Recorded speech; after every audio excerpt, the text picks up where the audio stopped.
Happy Monday to you. It is the 13th of November. We'll leave this week more than halfway through the month before Christmas, Thanksgiving, little more than a week away. Find it hard to believe that a week from this Thursday will be, I just can't believe it. And then, of course, Black Friday, which I don't even know what that means anymore, but I'm hopeful that something goes on sale that matters to me. Hey, weather today, like 60 groceries. Groceries? Will they go on sale? No, I don't know. We just need Black Friday on groceries. Yeah, I just don't know if they ever do that. My butt is sleeping up for days. I grabbed a coupon, by the way. I never do that. When they print them off, I never. After talking with you and the jillions you've saved, I grabbed one, and then I got pissed off that the last time I went to the store, they didn't give me a coupon. I don't know what that means, but it didn't print out. And I was like, come on. Stuff. Now, I did, let's see, we saved $65. See, that's real money. Yeah, it was good. It was good. Real money. Yeah, it was real money. It did well. It was good shopping. I'm telling you, the Black Friday thing, I'm not into it on, the TVs and stuff anymore, but you get me the grocery stuff, I'm buying a tent. I don't know that we need any more TVs. The TV thing, I'm kind of over the TV thing. I know. It's the whole Black Friday thing we're kind of over to a certain extent, because most of it shifted online. And, I mean, we don't have the chaos. We don't have, that kind of stuff anymore. We can, and we've done this before on Black Friday, and that is, hey, and it's not the same anymore, but hey, are you out in line somewhere? Or are you doing some sort of a thing? It's just different. Hey, listen, today's going to be 65, mild and dry. It was windy as hell last night, at least where I was, and windy a little bit this morning too, kind of chilly. Tuesday, 70 degrees. Tomorrow, that's your high water mark for temperatures this week. We'll stay in the high 60s up until Friday, and then Saturday and Sunday back down into the 50s. So it seems like it's a good week to get out there and do stuff outside. That was not true on Friday, when Graham and I went out to go watch our Rock Canyon Jaguars, who had been one of the 5 Douglas County teams to make it to the Final 16. They got eliminated and just crushed by Ralston Valley. It was awful. And the stadium is that Northern Jeffco 1 stadium where you are driving to Golden, and then you're going up 93 another few miles before you hang a right. I mean, this is, it feels north of Golden, which is so a pain in the butt to get to, but a nice stadium, and just a horrible game. Just a miserable freaking game. Ran into some old friends, though, who were celebrating their son plays on the team. It was their 17th anniversary, sitting in the stands in the freezing cold, cheering on their boy for a huge loss. He's a junior, so he'll come back next year. Big kid. But that was dismal, man. And then a long drive home where one of the two of us got to sleep and the other one was Graham. No, the other one was driving. And so that was Friday. And then Saturday, of course, Veterans Day. Billy, I don't know if you probably had radio. I don't know if it was veteran-styled radio. Yeah, you always do some veteran stuff. But what do you do when you do veteran stuff? Normally, I'll pick one of the breaks in the hour, normally one of the national ones, and just do something about Veterans Day. Just, hey, reminder, this is Veterans Day, this is why we're celebrating it. These are the number of veterans. It's basically a lot of rote stuff. Normally, I will do it either in the 5 or the 50 break. So it's either the first or last break in the hour, because those, in the parlance, are speed breaks. Those are breaks that you want to do fairly quickly. So I want to do them inside of 20 seconds. So I pick just some sort of little nugget and then just move on and say, thank you, appreciate the service and everything else. Feels heartfelt when you say it like that. I know it is. That's very heartfelt. But yeah, I want to take a moment to remember it, but it's not the focus of what I was doing. But I did that. Did a lot of leaves over the weekend. That was ridiculous. Did none. Oh, a little jealous on that one, because I did way too many. It's the downside of trees, as we've talked about. I want to have more trees in the front. That is to say, I want to have trees in the front, but then when I see neighbors raking and stuff, I think to myself, that's not me. I did again. Or a pine, maybe a pine. Yeah, pine. Well, then you get the needles and stuff. And that can be a little bit of an issue. And the issue that you're going to have with a pine tree is the pine tree is going to kill the grass. Bastards. I know. And that has to do with I'm not going to get a pine. Right underneath the pine tree, and you'll see it. You see the brown spots right underneath the pine tree because you don't get all the sunlight and the grass dies. What if it's just like a rock yard with a pine tree or two in it? Then invite all the kids to come and play. Yeah. Flag football in front of George's house. Yeah. Wear your pads. Yes. Wear your pads. Yeah. So I did that one. I did something a little bit different this weekend with the we talked about it a little bit on Friday with the leaves, based on something, me reading weird stuff. Read something where a guy's talking about mulching leaves, but what's the proper technique and how much can you leave on your lawn? And the idea being, are we, by raking up these leaves and taking them off, are we doing more harm to our lawn than good? And the person was little harm, a little good. And the issue is, like, a blanket of leaves is no good. But they said if you can get your lawnmower to cut it down to little tiny pieces, and the pieces fall in between the blades of grass, it creates nutrition and an insulator. How do you make for that your happen? grass? You just gotta see if your mower does a mulcher, or just try sit there and just run the mower over the leaves and see how little the pieces are, and whether or not there are little pieces afterwards. And there were little pieces afterwards. So what I did is I basically did 2 passes. I went through and took the mower at about medium height, ran over the top of it. That picked up most of the leaves. And then I changed it down to a lower height, and it mulched them. So I just had to run over the lawn twice and ended up picking up all the leaves on our side. I did a little differently across. This feels like another informal sort of Billy gives us the tip of the day for yard it's kind work. of an easy thing. Think about that. Only problem though is when you get into the mulch side and you're cutting them and they're real low and you're trying to cut them into tiny pieces, that's a little dusty. Yeah. You might need a mask. Oh, mask. Just I don't want to. Yeah, because that's political now. Yeah, just personally. Masks and Bud Light have really they become are. two inanimate objects that just say so much about your perception of and people. It's so like, funny what? when you sit there and you're like, the mask becomes political. I thought about putting on a mask when I'm sitting there and mowing, and I went, I'll just hold my stupid breath. Because someone's going to drive by and not think about the mulching. They'll be like, oh my God, Billy's wearing a mask outside. Yeah, for no reason. There's no COVID. Yeah, so I'm like, there's no way. Start heckling at you. Did you get your 10th shot, Billy? Exactly. Did you get your 10th? They're running out. Yeah, so I started off, and so you turn, and I'd go, breathe, and take the breath in, and then when I get to the end, wait for the dust to settle in. Okay, deep breath. But if and then back across those the little yard. particulates are good for the grass, couldn't they also be good for Billy?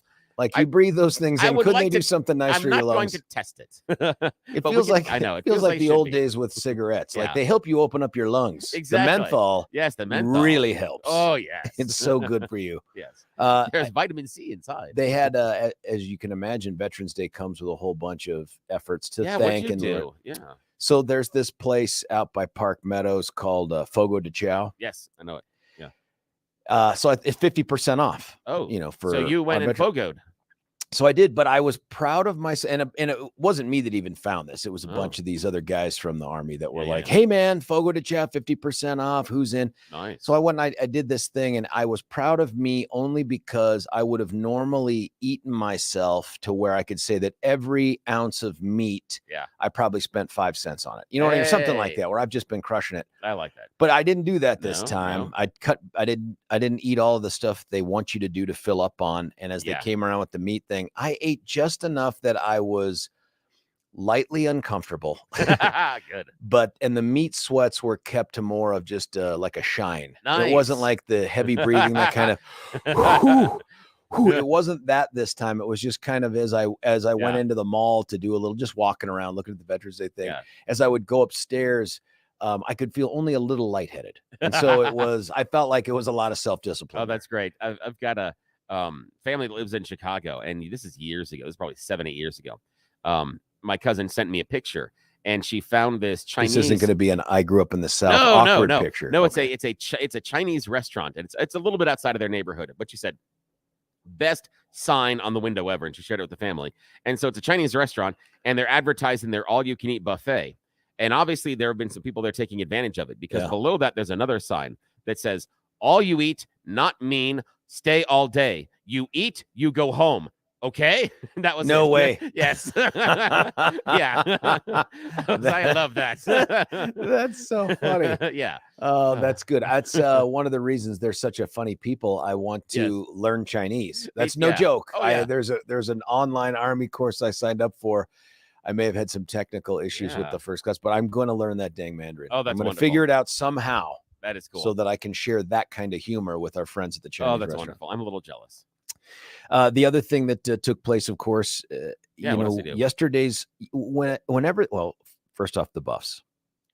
Buddy, the Buffs. Yeah, it was Arizona. It was as heartbreaking an outcome as you can imagine, because this one, if folks are following, 6 games to become bowl eligible, and we'd have gotten a pretty sweet bowl, not necessarily a January 1, but pretty close to it.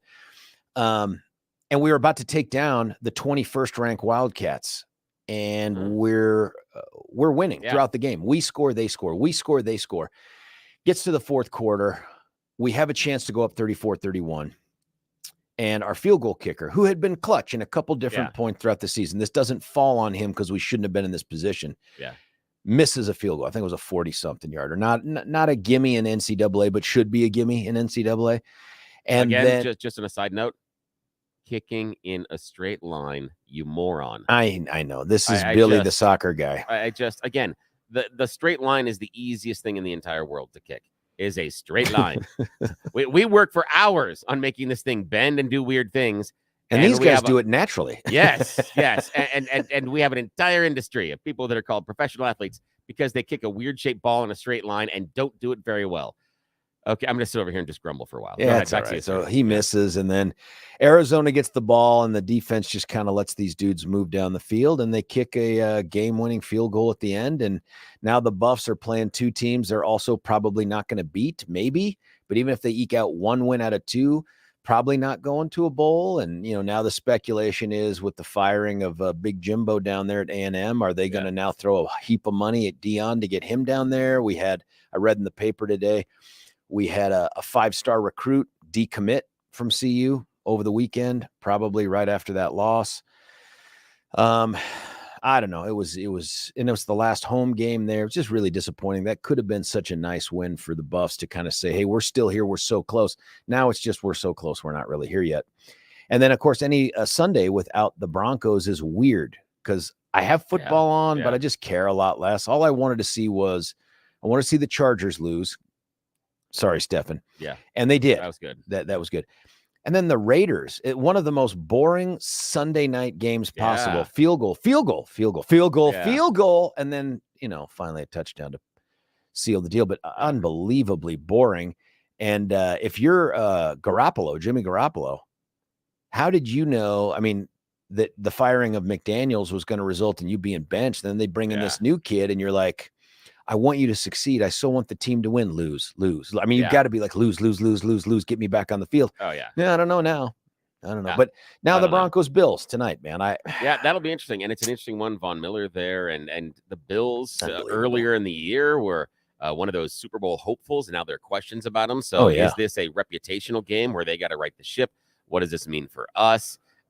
Why are we on Monday Night Football? I don't understand. No, I don't think anyone knows at this point. I think they thought the Bills would be a bigger draw when they set up the schedule and that maybe Russell Wilson was back. Yeah. And he kind of is, actually. Kind of is. But that's kind of a spooky one. But it was, of course, Red Zone yesterday, 7 hours of uninterrupted commercial-free football. That's worth it. Is that through the YouTube package or something? Yeah, and my son pays for it through his. Yeah, so it's nice. It's only $10 a month. It is so good. It is. So you're drafting off your son's account. Good absolutely. That's America. So if you do not have your team playing, Red Zone is the only way to watch the games. The only way. It was wonderful. You got to hope for scores, though, because otherwise Red Zone becomes really boring. Yeah. Well, they're actually kind of funny with it because they do get into that. And so what happens there? But the big thing in the morning was I got up early and I did radio stuff and then paused my radio stuff for a while because mid-morning it was soccer time. Yes. It was Manchester City traveling down into London to visit Stamford Bridge and play Chelsea. And that sounds big like game. Games I've heard before. Oh, yeah. It's a big game because both of these teams have unbelievable wage bills. Both of them have just thrown us so much money, but one of them doing it in a much better way than the other. Manchester City has built a juggernaut, and they won the treble last year. They are a monstrous team. Chelsea, in the past 2 seasons, I think it is, have spent $1 billion on players. In 2 seasons, $1 billion. That's a lot. And they're still not that good. And are any of them Patrick Mahomes? No, but Todd Bowley tried, I hear, to draft him, to bring him over. They want to know if he could get him from the Chiefs because Todd Bowley is one of the people that owns, he's part of the ownership group of the Dodgers. And he came over into English Premier League and figured, hey, this is just like fantasy football. I can just get a bunch of people with all the right names and put them on the field and everything works out great. Nope, that's not how it works. And so he went out and spent a lot of money. And so they're trying to figure out how they spent $1 billion and still don't have a striker. Yeah, so it's a real problem with them. So striker, don't even know her. Nicely done. So yesterday they start off and Manchester City goes up and then Chelsea equalizes. So it's 1-1. Then Manchester City scores, and then Chelsea equalizes, and it's 2-2. Then Manchester City scores, and Chelsea equalizes, and it's 3-3. And then Manchester City scores, and it is 4-3 in the final 5 minutes of the game, and Chelsea tie it off a penalty kick. Oh, hello. And the guy that gets the penalty kick is Cole Palmer, who was deemed surplus at Manchester City over the summer. He is a midfielder that last year was wearing the light blue of Manchester City, and this year the dark blue of Chelsea, and he is the one that takes 2 points from his old club look at in that. London. It was Love beautiful. those stories. Yeah, it was amazing because Chelsea is a group that has a really nice coach. They're beginning to get organized, but they cannot score. And it is interesting to see. So who won the game overall? They tied 4-4, but 8 goals. 8 goals. That's a lot of goals. Yeah, not a lot of defense. Yeah, remember that, and then the game that people say nothing happens. And there were 2 penalty kicks inside of it. So each team was bounced out based on each getting a penalty kick. So Man City beat Richmond in season 3 of Ted Lasso. Just saying. I remember that took place. He said it was such a disappointing loss. Yes, I'm sure. Because they'd really worked themselves up into a lather about that game. Yeah, this one was good. This is Chelsea played well. There were some bright spots in it. There were some questions in Man City. There's some issues. And the funny part is there is a defender that is really good for Chelsea that Manchester City is mouth-watering. They want this guy. Careful. Yeah, they want this guy badly. But the guy he's replacing was also on the field. So there's some really interesting, things there. Awkward. Yeah, where it's the guy that has the job right now and the guy that the team wants to take his job, and they want him to take his job next year. So there's that much drama. I wonder if he tells them it. that. Well, you know what I mean? Like, where's your locker? I mean, where's my locker? That might have explained why the guy who's going to be replaced was a little bit testy and got into a couple of near fights during the game. Yep, small testes will do it. Exactly. I really do want to spend some time not only learning the Mandarin thing, but trying to figure out soccer because, of course, I played it as a kid. Everybody plays as a kid, or they used to. Everybody, granted, but everybody used to play soccer out here in Colorado all the time. Yeah, but they just didn't do it well. Probably not. No, probably not. But it was not at all. Yeah, it was probably. But it was a good thing. Get the kids out there kicking balls in nets, and some of them chasing the ball, some of them playing their position. Yeah, some of them. Yeah, there was a story this weekend where this guy who's a former professional player and his son, he has played for Scottish national team, played a number of other professional teams. Yeah. His son is playing soccer, and his son is 10 at the time. He tells a story that his son tells him, "Dad, I don't want you to come to the match." He's like, but this, and I'd love to see you play. Dad, don't come to the match. Please don't come to the match. He's tough. 10. That's so tough. He goes, yeah. And so he goes, of course I'm going to go. So he sneaks in and he's kind of standing behind some of the other parents and he's sitting there and he's watching. And his son looks up in the crowd and sees him and looks at him and does this, crosses his arms, stomps his foot. And he said, my son went over and stood in the corner of the field and refused to play. What? Yeah, and looked at me. That is interesting. What an interesting dynamic. Yeah, and so he sat there and he goes, so I show up and he goes, and our team goes down by one player, but not intentionally. He goes, so now they're playing a man down. He goes, I waved at my son. He goes, and I left just to get him to back on the pitch. Oh my goodness. Yeah. But he said, and the other people, if you know him, Craig Burnley, very, very caustic, acerbic, really nice guy, but definitely prickly. And so the host of the show is like, really? You mean your son was being unreasonable, angry, and petulant? He goes, I wonder where you learned that from. He's like, shut up. Yeah. He's like, oh, if only I didn't have to deal with that every week on the show. Oh, my goodness. So I thought that was funny. He just refused to play. Okay, back to you. Meanwhile, by the way, not to me, but meanwhile, big, epic, I guess, at least momentous for purposes of the broader question, implications for the presidential race. We'll talk about some of this stuff as we move through, but one of the major guys just bailed on the ballot, kind of surprising. And then we had another senator from West Virginia, probably could smell his own blood in the water, pop smoke and say, that's it, I'm not running for re-election. I don't know what that does to the presidential race because there's a lot of folks thinking that guy might run on no labels despite what he said and intimated and all that. And then I saw some interesting polling on RFK Jr., and some of the freaking out that's going on with the other politicos out there in the swamp. I don't know what to make of it all, but there's a lot of things happening. We're not even at Thanksgiving. I mean, we are just now less than a year before the big presidential. And that means, I don't know, 8-ish months before the primary, probably the dust settles on that. But man, things are changing quite a bit. And then meanwhile, we've got some sound on the Don too out there over the weekend.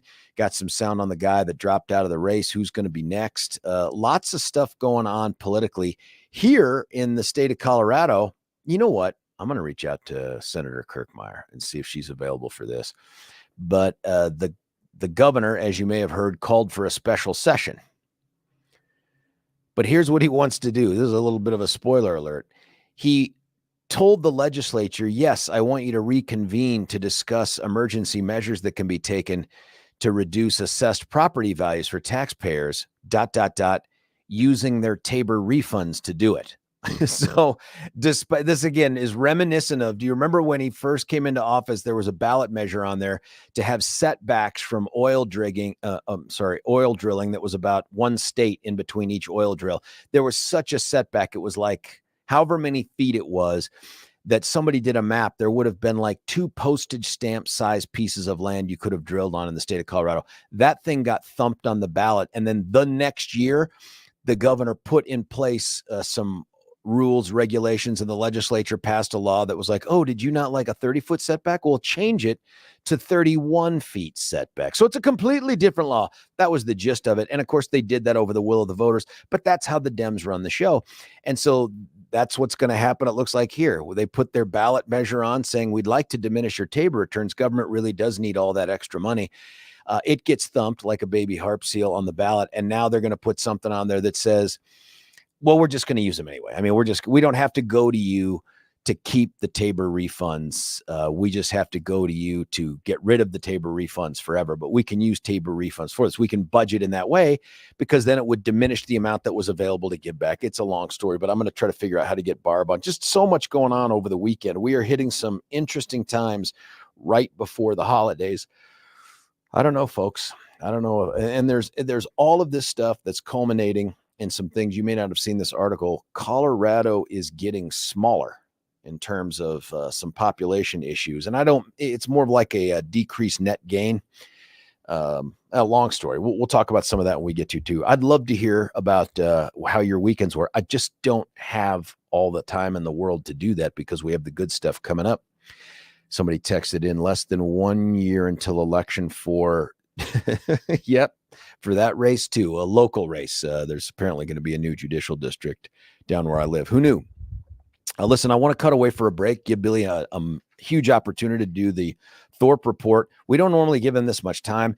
And then a nice leisurely You Choose the News where we might actually get to pay some bills by having a vendor on. I don't know. I mean, Billy's got so many of them backed up that we owe live reads too, and Billy needs to get that done today, so we're going to do that. Before I cut away, though, can I pretty please tell you about how to make your mouth happy? You know exactly what I'm talking about. It's got to be your dentist. Twin Aspen Dental Center. They're my dentist. They should be your dentist. Doctors Richter and Snyder, 2 of the best that are out there. They're running this thing old school style. Like they are a neighborhood dentistry, but their neighborhood is like the entire metro area in a way, because I know people that come from all over to go see these guy and gal, Richter and Snyder, because they do such a wonderful job. The staff, so nice. They must screen people for more than just, are you good at your job, but are you a good person? Are you a nice person? Are you a people person? This place is the best. That's why I go there and why I'll keep going there. You got to check them out. This will be the first step towards making your great smile even greater. Give them a call at 303-841-7466, 303-841-7466. You can also check them out at twinaspendentalcenter.com, twinaspendentalcenter.com. Do yourself a favor, man. Take a knee from your current dentist. You're not leaving them. No, not yet. But after you've had the Twin Aspen experience, my guess is you probably will. Hey, stick around. It's going to be the Thorpe Report next. George Brauchler, 710 KNUS.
Rick Brauchler back with you here, 710 KNUS, the Monday edition. It's that time, and there's plenty of it to get you up to speed on all the news that will send you right to the Kleenex box about the state of affairs in Colorado. It's Billy Thorpe with the Thorpe Report. Yes, sir. You are right. We've got a high-pressure ridge that is being anchored over our home state. So today is going to be much like our weekend weather. We'll see continued fair and mild weather right through Friday. Today, mostly sunny highs of 65, 68 on Tuesday.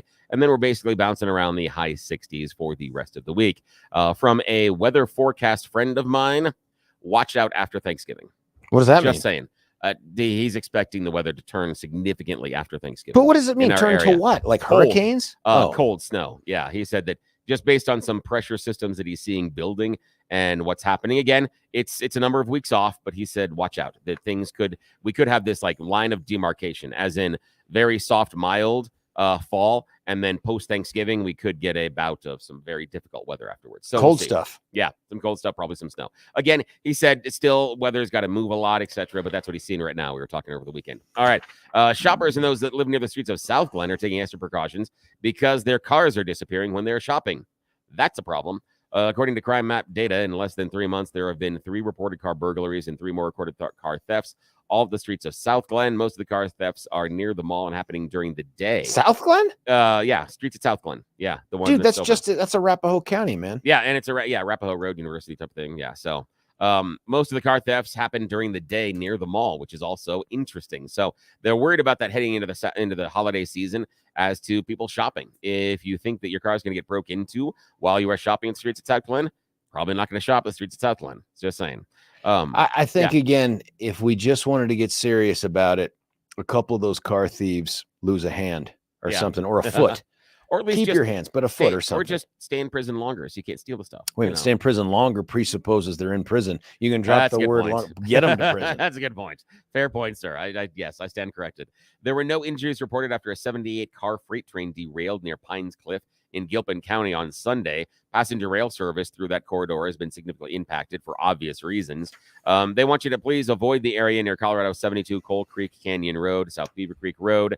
No roads were closed to the incident, and no one injured, which is good. Yeah, that's good. An argument in an apartment parking lot in Aurora last year proved deadly for a 41-year-old man. Police are still asking for your help solving the case. It's been a year since the shooting death of Jared Chavez, gunned down outside his home at Ridge Hill Apartments, 900 South Crystal Way. Officers called the apartment complex a year ago around 3 a.m. Multiple reports of shots fired. He was laying on the sidewalk, gunshot wound, pronounced dead at the scene. Preliminary investigation, shooting stemmed from an argument between he and an unknown suspect. They have not been able to find that suspect a year later. This is one that we've been following behind the scenes, but there is a gas price war that is now becoming public a little bit south of Denver and getting pretty intense. Right near, as we talked about, the streets of South Glen, right along that Arapahoe Road corridor, running west of I-25, you can find gas going for under $2. What? Yeah. Under $2. Can we get there during a break? The issue is now it is the Quick Trip station. It has moved onto the corner of Arapahoe Road and Syracuse Street, and they have started a gas war, and it has been going down, down, down. In fact, it can drop up to 10 to 20 cents in an entire day. Oh my goodness. Most recently, Quick Trip's low price was $1.61. Are you kidding? Yeah, so yeah. What the heck? First off, if they can do that, why can't the rest of them? Like, are they going in the red to do this? Makes you wonder. It does make you wonder, because if this is a loss for them, what are they doing? This isn't a loss for them. That's the issue. Yeah. So how are they able to do it? Someone here with a microphone a number of months ago talked about how the oil and gas companies have been raising their profit margins. While our prices have been going up, they have been taking more profits from us. So while it has increased the ability, the price to get the oil out of the ground, the price they are charging us is above and beyond their price increase. They are increasing their profits. The gas station is near where all the cars get stolen? Yeah, actually, it's sort of, sort of. Yeah, in the relative area. But then again, it's the idea of the gas war. So the idea is if these stations can still turn a profit and they're running it at under $2 a gallon, what does that tell you about the rest? I don't know, but pump? I'm super concerned because a huge chunk of that buck whatever has to go to the taxes, right? Like you see that little thing like 20-something cents per gallon. Odd how during a time in which we are talking about a horrible economy and crushing inflation and how our life sucks and we can't pay anything. But those oil and gas companies have record profits. 1, 2, 3, 4. I declare a gas strange. war. How can we get this So to weird. spread beyond just that corner? So strange. I know, but what can we do about it? That's market stuff. Yeah, that would be things like price and competition. But we like our monopolies. So we let Well, we love hold on. them. I We in love no them. way want the government to come in and set the love price for any commodity ever. No, but what we do like is we do like the companies buying up all the other companies and just being one company.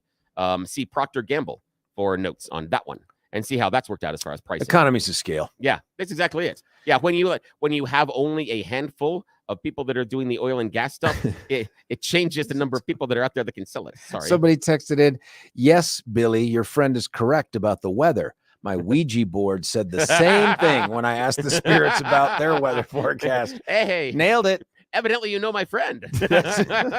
Yes, he's a warlock. Yeah. No, so all the meteorologists, same thing. Yeah, the weather exactly. Ouija board. Yes, it is. And again, I do say it is the weather Ouija board. But this guy, he's got a meteorological degree, and he's pretty What good does at that his even stuff. mean anymore? I have no idea, but it's a fancy title and it looks good, and he gets to wear a funny coat. But he likes this kind of stuff, and so he just said, he goes, what he's seeing is the change after Thanksgiving. But of course, he said, yeah, he goes, in Colorado, you really don't know what's going to happen.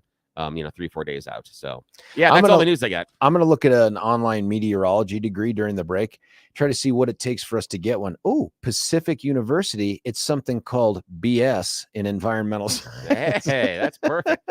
Penn State World Campus has an online meteorology thing. We may just start we're going to go in-house with our weather here in the future. I'm going to figure out how to do this online learning. Folks, you should too. Let's figure out if there's a way. You became an officiant online, so you can do anything. I did. I conduct weddings. Yes. I pretend to be an attorney in the courtroom. I mean, there's so many things you can do. Yeah. Honestly, folks, the rule of thumb is this. If you can do it with confidence, 9 times out of 10, nobody will question you. Not at all. That's just how it is, because people don't want to get in your business. They don't care, laziness, all that other stuff. Yeah. And then it's that 1 time out of 10, you end up in prison. That's it. So if you're willing to roll the dice at that, it's all good. You can have fun. Hey, listen, can I tell you real quick about a guy? He can't keep you out of prison, but he can try to mitigate the impact of someone who has hurt you. His name's Dan Kaplis. That's right. If somebody out there, through their negligence, their recklessness, sometimes intentional conduct, and you've heard me say sometimes with that, I should tell you what that means. Usually torts involve someone being covered for their conduct by insurance. All right. So if someone's in a car and they hurt you, insurance tends to cover it. Sometimes a lot of times insurance policies will carve out things for intentional conduct and say, we're not going to cover you for intentional conduct. If you go out there and intentionally try to hurt someone, we're not going to cover that. We're going to cover negligence, recklessness, and they might fight you on the intentional stuff. So sometimes that can turn into a loss of liability or at least for the insurance company. That's important to know. But you know who knows the answer to that thing in every case is a guy named Dan Kaplis. He and Babar Wahid, his partner, have been out there crushing it on behalf of victims for decades. I think Dan is like at 40 years now, if you can imagine that, for practicing law exclusively on behalf of victims. If you want 4 decades worth of experience fighting for you, the guy's been there, done that multiple times. If he had the time, I think he'd write a book on it. Actually, that would be pretty fascinating to read. Give Dan Kaplis a call, 303-770-5551, 303-770-5551, or you can check him out at Dan Kaplis, C-A-P-L-I-S, dankaplislaw.com. That's dankaplislaw.com. When we come back, folks, all the super awesome stuff. It's called You Choose the News. Stick around. Probably get a read-in, probably get a vendor in today. George Brauchler, 710 KNUS.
George Brauchler back with you here, 710 Can US. Let's turn it over to the big man. This is more time than you've been given in months to take care of this. It's time for You Choose the News. Yeah, what am I going to do with all this time? I talk through it, I hope. All righty, sir.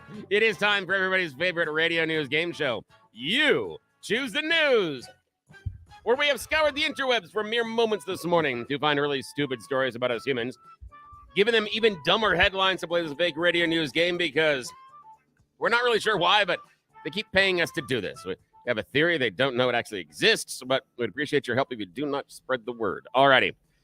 Just as a secret, sir, here are your headlines this morning. Making lemonade, not always the best choice. Headline number 2, family reunion leads to charges. Headline number 3, 66-year-old lives one of my dreams. And final headline number 4, I'm still loving it. Your headlines yet again are making lemonade, not always the best choice. Family reunion leads to charges. 66-year-old lives out one of my dreams, and I'm still loving it. Your choice. I am still loving it. I am still loving it. In fact, that's what Mr. Paul Hendel says. He recently turned 66 years old, and he said he didn't plan on it being his forever job, but he's happy that he's been working at McDonald's for 50 years. 50 years. He's been a McDonald's employee. He said back in the 1970s, the coolest job you could get in Long Island was flipping burgers at McDonald's. In fact, you had to have an in to even get an interview. Fortunately, at the age of 16, his brother was working in the kitchen, and that started his adventure at Mickey D's. Huh? Yeah, he started working at McDonald's at 16 years of age. Now, over 50 years later, he is still loving working at McDonald's. But his job has changed. Wow. He actually used it as a part-time job as he was going to college. When he graduated, he came to his father and his dad said he had a choice. He could go and join him at his silk stocking Wall Street firm, or he could continue and work at McDonald's. He had just been offered a manager job to oversee 5 restaurants at the time. And his dad turned to him and said, "Son, do you like what you do at McDonald's?" And Paul turned to his dad and goes, "Yeah, I do." He goes, "Then don't come to Wall Street." He said, "Son, I hate my job. I'm miserable. And one of the things I dislike the most is going to Manhattan." Well, turns out Paul made the correct choice because he made a lot more money at McDonald's than he ever would on Wall Street. What? How's that possible? As of today, Paul owns and operates 31 McDonald's locations across Long Island, Brooklyn, Queens, Manhattan, including the flagship in Times Square. He said his check is far beyond anything he could have ever imagined at his dad's firm. And he said he just decided to chase his dream, and it worked out. That's unbelievable. I've eaten at that McDonald's. Isn't that cool, though? That dad is like, "Nah, it sucks. That's do nuts. This. Go if you like it. Go and do it." Yeah, and he ends up owning 31 locations. Yeah, jealous. Absolutely nuts. What the hell are we doing here, Billy? Making bad choices. Alrighty. Speaking of bad choices, making lemonade not always the best choice. Family reunion leads to charges, or a 66-year-old lives out one of my dreams. This is like an every year thing for us. Family reunion leads to charges. Yes, family reunion leads to charges. We are going to the lovely town of St. Louis for this one. Recently, St. Louis County prosecutors say 2 men are going to be facing charges because of an impromptu family reunion. Jimmy Allen and Zebulon Nash, both 73. Zebulon. Yes, I love Zebulon. That name, man. Yes. I love that name. And they're both 73. They were charged with trying to deface or destroy cemetery property. Oh, what? See, they had decided that they were going to be moving, and they wanted to take Grandma with them. So they just went to the cemetery and decided to dig up Grandma, and then hopefully they would then relocate her. We need Nana wherever. with us. Yes, exactly. Neither of the men obviously had permission to retrieve or remove a corpse from the cemetery. Thus the charges. I want to know the conversation. Is that it? But also from an ownership standpoint, when you bury someone, do you give up ownership of their being? I mean, their body? Can't you be like, I just changed my mind. I don't want her to be in the ground anymore. Like I want it back. Yeah, no take. No, I'm sorry. Yeah, what do you do? I'm sorry. Once we put her in the ground, we own her. Like, how do you do that? I know. I'm just wondering about the conversation. It's like, hey, want to go get Nana? I have been waiting for you. I miss her. I miss her. I've been waiting. You have no idea. What do you think she looks like? I know. Exactly. I don't know. Let's go say hi. All right. Final choice this morning. Making lemonade not always the best choice, or a 66-year-old lives out one of my dreams. I'm going to say lemonade because we're going to save 66 for loser edition. Sounds good. Making lemonade not always the best choice. At least that is what the Jerusalem Post, the Israeli newspaper, has found out. They have received some online backlash because of a recent article. Now, again, they are dealing with the Israel-Hamas war. So what could the Jerusalem Post do to help improve the spirits of their readers? How about this?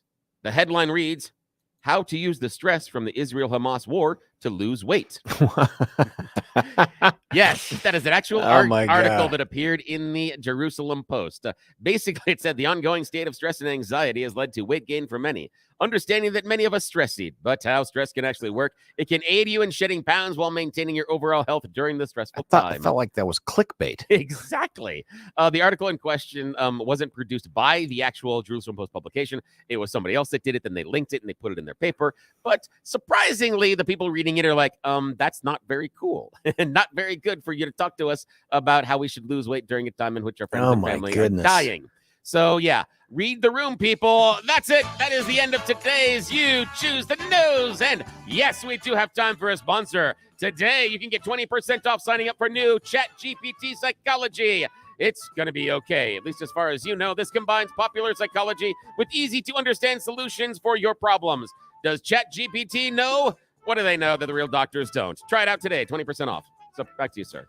Buddy, the timing couldn't be better. That leaves us just seconds to let people know, hey, big changes in the political sphere affecting the presidential. Stick around. We're going to talk about it next. George Brauchler, 710, KNUS. Say goodbye to clutter and hello to convenience when you experience organization transformation in your home. Roll 'em Out Shelves, your clutter transformation experts, create affordable Colorado-crafted organized storage solutions. These custom options will maximize and organize your kitchen and bath storage as Roll 'em Out Shelves carefully designs and builds roll-out drawers to fit your space perfectly. To clear the clutter, contact owners Joyce and Brent at Roll 'em Out Shelves to schedule your free in-home estimate today.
George Brauchler back with you. Here's the 7 o'clock hour. That's the second of 4. As you know, at 10 o'clock, it's Chuck Curtin takes over for us. I listen to that as I drive home. 11 o'clock, we switch over to DP, Dennis Prager, and then Seb Gorka from 1 to 3. 3 to 4, I think we're live and local with Jimmy again. I think Jimmy's doing this second week. I ran into him the other day, and I think that's what he said. And then, of course, 4 to 7, brand new to the station because our good buddy Stephen Tubbs has popped smoke and left the area for happiness, as far as I can tell. That's going to be Officer Brandon Tatum. Have not yet been able to listen to a full show. I've cut little snippets here and there. Dude sounds smart. You know what I mean? Like he's just got an interesting take. He's not just like everybody else out there. Worth the listen for sure. From 4 to 7. Now, over the weekend, some things happened. Really, at the end of the week, that we weren't able to talk about, some things happened. One, a guy named Joe Manchin. He is the senator from West Virginia that replaced Robert Byrd, and by that I mean former Klansman member Robert Byrd. And he held that seat for a bit. Guy had been like the gatekeeper for the last couple years when it was a 50-50-ish tie in the Senate, to a whole bunch of legislation that could have gone really bad that he voted against, but also some stuff he caved in on, like the big Biden bailout bill. That's a lot of B's in there. Is that an alliteration or is that an onomatopoeia? I can't remember. It's one of those two words that I didn't pay attention to in high school English. Nonetheless, he is pop smoke and left. Pretty good chance that the Republicans take that seat. In fact, many think he's the only Democrat that could have ever had the seat and held on to it as long as he did. But he's leaving. That fuels speculation that he might decide to jump into the presidential race. I don't think that he left that seat because of that. And when I say left that seat, he's just not running for re-election. I think he did that because he saw the polling and realized I'm dead. It's just I can't win this thing. So whether he runs or not on the no labels ticket, and he has said some things, but who knows? Everything can change. There's this interest now in trying to figure out what does the rest of the political landscape look like for president moving into next November. Now, for many of you, and rightfully so, you think, well, on the Republican side, it's over, and on the Democrat side, it's over. As long as Joe Biden persists in running, Joe Biden will be the nominee, and that's true. There are a lot of smart people out there who think, well, Joe Biden's not going to stick around. He's leaving. He's leaving. He's leaving. He's going to do it in such a dramatic last-minute way that it paves the way for Gavin Newsom or Kamala. Could that happen? Yeah. Do I think that's going to happen? No. Short of some kind of a medical episode, him leaving, every day he stays in this race makes it less likely he leaves. I'm telling you, this guy leaving is a problem now for the Democrat Party. Because how do you keep everybody and their mother from jumping in? I know Gavin's out there waiting in the wings, but so the Democrat side, I think it's over. Unless Joe Biden leaves on his own, it's over. On the Republican side, many of you believe, and rightfully so, that question has been settled. It's been settled for months. It's DJT. He is going to be the nominee. He leads by over 100%, I think, in every poll that's out there.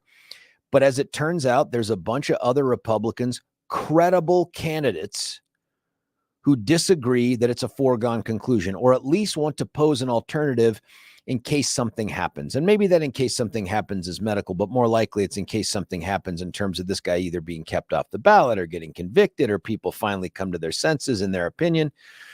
I don't know. But we've seen the field get smaller and smaller. Like, it's got to be just a matter of time before Doug Burgum pops smoke, since he didn't make the last debate stage. Guy could self-fund forever. Jillionaire, right? The governor of North Dakota.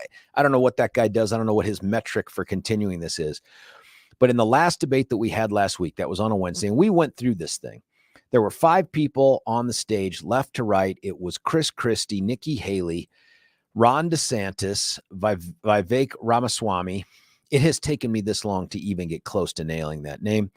And Tim Scott. Well, yesterday, I think, or at least over the weekend, Tim Scott was on a friendly platform to interview. And Billy, do we have that sound? He made this statement. Recommend to every single American. I know it's not possible, by the way. If you ever want to love your country more, run for president. Traveling this country, meeting people has been one of the most fantastic experiences of my entire life. I love America more today than I did on May 22nd. But when I go back to Iowa, it will not be as a presidential candidate. I am suspending my campaign. I think the voters who are the most remarkable people on the planet have been really clear that they're telling me not now, Tim. I don't think they're saying, Trey, no, but I do think they're saying not now. And so I'm going to respect the voters, and I'm going to hold on and keep working really hard, and look forward to another opportunity. That was Tim Scott, former presidential candidate, current South Carolina United States Senator. He was talking about Trey, as in Trey Gowdy, former congressman, and prior to that, former federal prosecutor. Now a guy with a show, I think, on the Fox platform. That news, by the way, was a surprise, not just to political prognosticators. And even I thought that this guy would stick around as long as he could through Iowa, maybe even South Carolina, since that's one of the big primary states, and he is a South Carolina guy. And it sounds like his own staff, this article I read said his own staff heard about it from people saying, oh my God, you should hear what Tim Scott said on Trey Gowdy's show. And so it sounded like this was probably an inner circle family decision that was made, and he's decided, why wait? Why not just get it out there? I mean, it's the kind of news that you would want to lead off the news cycle with on a Monday if you want as much traction as possible. But to slip it in on a little watch show, no offense to Trey Gowdy, little watch show on cable over the weekend, I don't know, man. That's like trying to sneak it out there, but you can't really sneak it out there when you're one of the 5 people left on the stage. So he's gone. What does that mean? I mean, that was a surprise. That means of the people on the stage 4 left, who's next? Who's next to go, and does it matter yet? I'm still a believer that if you can get it down to mano a mano, and that is Trump versus someone else, that someone else stands a much better chance of polling, much better than they do right now, but there's just too many people in the race. Now, if you look at some polling here, there's some polling that has DJT out with such a lead that you said, look, even if you added up all of the I hate Trump votes, you're not going to get there from here. Don't know yet. In my opinion, you just don't know yet. Is he the clear front runner? Yes. Does it? If you had to say, I've got to bet my house on a candidate, have to do it. You can't sit it out. You'd bet it on Trump. I would. I mean, it's not a question of support. It's a question of the reality of what all the polling is. But we've had some callers already, and I want you to join. We have open line 303-696-1971. Who's next? Was this a good thing or a bad thing? Let's go right to the phone lines here, if I can work them, because Billy, I showed this to Billy earlier. The phone lines, if you can picture this, there's a long device, kind of like a long, narrow rectangle. It has lights on either side of a middle board, a middle LED kind of screen, and it allows me to pick up calls and all this other stuff. It lit up today in a weird way in which I think we're being hacked, probably by the Russians or something, a weird pattern, but I can see at least one caller on here. If I can make out the name correctly, it's Jerry from Arvada. Is it Jerry? You're so funny, George. Oh, it's Joe. This stupid thing. Joe, how are you? I'm good. I'm really glad that you're finally coming around to my opinion. Holy crap. You just made me get super uncomfortable. What opinion is that? Well, let's see. I said this 2 years ago. It's going to be, yes, Donald Trump versus Joe Biden.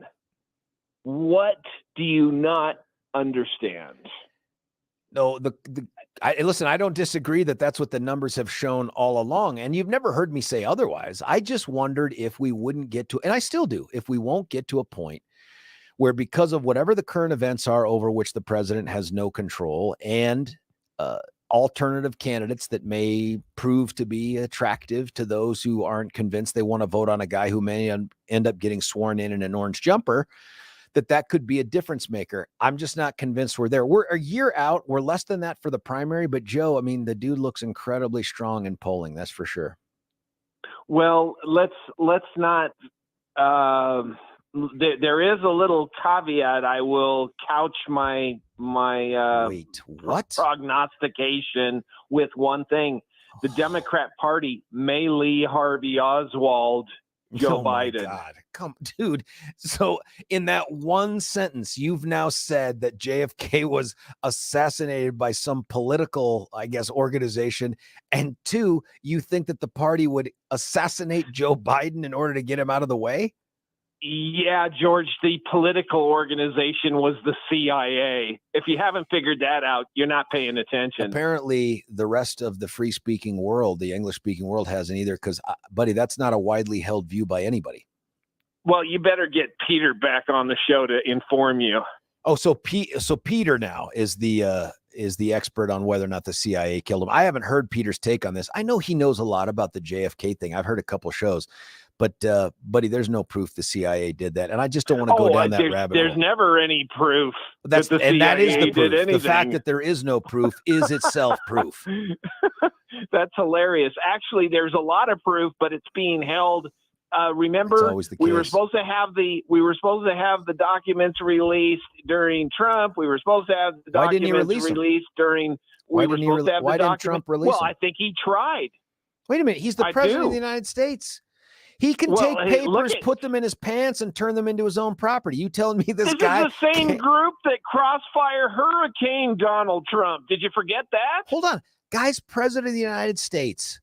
You're telling me he can't order the release of documents? Well, I thought he could do anything he wanted. The communists and the CIA are holding it back. Have you forgotten this? But, Joe, they can't do that. They don't have the authority to do that. This is the guy who can turn water into wine and classify documents into napkins. That's this guy. That's just like when you remind me of Christopher Wray getting up on the stand and talking out of both sides of his mouth. Hold on. Yeah. I'm not talking out of both sides of my mouth. I'm asking you buddy, how can you justify such a statement? On the one hand, you say he's all powerful with all paper products, like he can make them into anything. But when it comes to the CIA, I never said the president was all powerful with paper products. You did when you suggested that this guy could take classified documents, declassify them, and convert them to personal property just by leaving the White House with them. No, what I said was that he took classified documents in front of his cabinet and declassified them, and yes, took them. And yes, he was entitled to, and the Supreme Court, if it get off its rear end, would go ahead and back that opinion, just like they did in the sock drawer of Bill Clinton But he has the authority to do that, but he doesn't have the authority to convert apparently CIA-controlled documents. By the way, why is the CIA involved? No, he doesn't go down to the CIA and dig around in their files. Why is the CIA involved with a domestic act? Like, why? How did the CIA become involved in the Lee Harvey Oswald thing? The CIA is keeping many secrets from the president, and I doubt Joe Biden has access to any of it. He's over there playing romper room in his basement. I'm fascinated by the Trump is powerless to control some part of government that he wants to be in control. Hold on, Joe, let me say this. If President Trump wins, he will release the information on the CIA's assassination of JFK? I think that actually he would like to. Yes. How do you know that? Unfortunately, the CIA has gained such esteem and power by people like in the government. Please, they're helping him, prosecutors around the United States are helping them. I do not want to vote for a president who can't control the CIA. Well, that's it. If Trump can't do it, if he won't promise to release the documents, you can vote for Joe stumbling and sorting through his pudding and ice cream. Hold on, or Joe, you can vote for Donald Trump. That'll be your choice, George. It's a tough one, buddy. It's a tough one. The country seems like it's going down the wrong road either way. But let me ask you, now that Tim Scott is out, who's next? Even though you think it doesn't matter who's left because they're not going to win, who's next? You're just like Fox News. Let's put up four, imbeciles and watch them throw mud at each other. They're imbeciles? Well, okay, let's go to Ramaswamy. I'll give him. He's got half of a brain. But you think the rest of these folks, Governor Ron DeSantis, half of his brain is Republican. The other half Governor is DeSantis Democrat. turned Florida from purple to a deep dark red, and that guy is an imbecile. Rick DeSantis did nothing without Donald Trump. It's Ron. Nothing. Rick's his brother. It's Ron DeSantis. Rick DeSantis did. I'm sorry. Ron DeSantis did nothing without Donald Trump. Hold on. In running the government in the state of Florida, he relied upon Donald Trump for that. Okay, I'll give him the credit that his credit is due. Florida, he's done well. There's other, but he's an imbecile, Joe. He's an imbecile. How could he have done it? With that argument, you could say Polis would sit here and say, "Oh, he's done such a spectacular job here with Colorado." That's what he would say. He would say, "I'm just asking you, man. How about Governor of South Carolina and Trump's ambassador to the UN, Nikki Haley, imbecile?" I would say that her remarks. Why would he appoint an imbecile to the UN? Her remarks to Ramaswamy, is that his name? Just shows that she's a hater and she's also a neocon. She just wants to blow the world up. She's a hater. What does that mean? Well, why is she called? Because Ramaswamy says that her daughter is using TikTok. She calls him scum. Yeah. Really? Yeah. Listen, man. You bring up someone's kids in a presidential debate. I'm down with the scum comment. Oh, come on. I'm down with it. They're all bringing up Donald Trump's kids. Not on the stage. Oh, not please. in that setting. And besides, the guy, that's just not true, man. You can go back and find it and send it to us, and I'll say I'm sorry, but that's not true. Let's get back to the election. Yeah. The election so who drops is going out to next, be Joe? Donald Trump versus Lawson is putting Biden. So here's your question. Are you going to vote for him? Am I going to vote for who? Come on. Donald Trump. Yeah, listen, until he becomes vice president candidate is going to be? I've got to answer the question, buddy, before you move on. Hang on. Let me say it. If he becomes a convicted felon, I have a different analysis I have to go through personally. But if the guy just remains accused and he gets there, believe me, it's the worst possible choices to have. Give me a break. Buddy, I'm just telling you the answer. You asked the question. You don't have to agree with the answer, know who but you got to let me do it. Going to be. I'm probably Kari Lake or something crazy like that. Tucker Carlson, you got it. That's right. Yeah, how's that going to help her in the Senate race? Well, I can tell you this. Tucker Carlson is the wisest choice, and I'll tell you why. Hold on. Because Tucker Carlson for vice president? I'll tell you why. I'm going to explain to you why. Never. Because they will not Lee Harvey Oswald, Donald Trump to get to Tucker Carlson.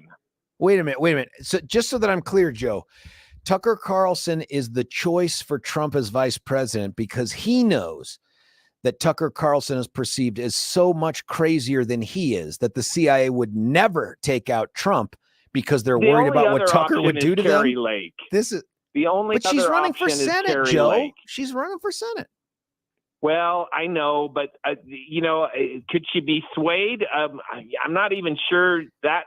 I'm not sure. How can she run as governor? Well, there is the primary to come.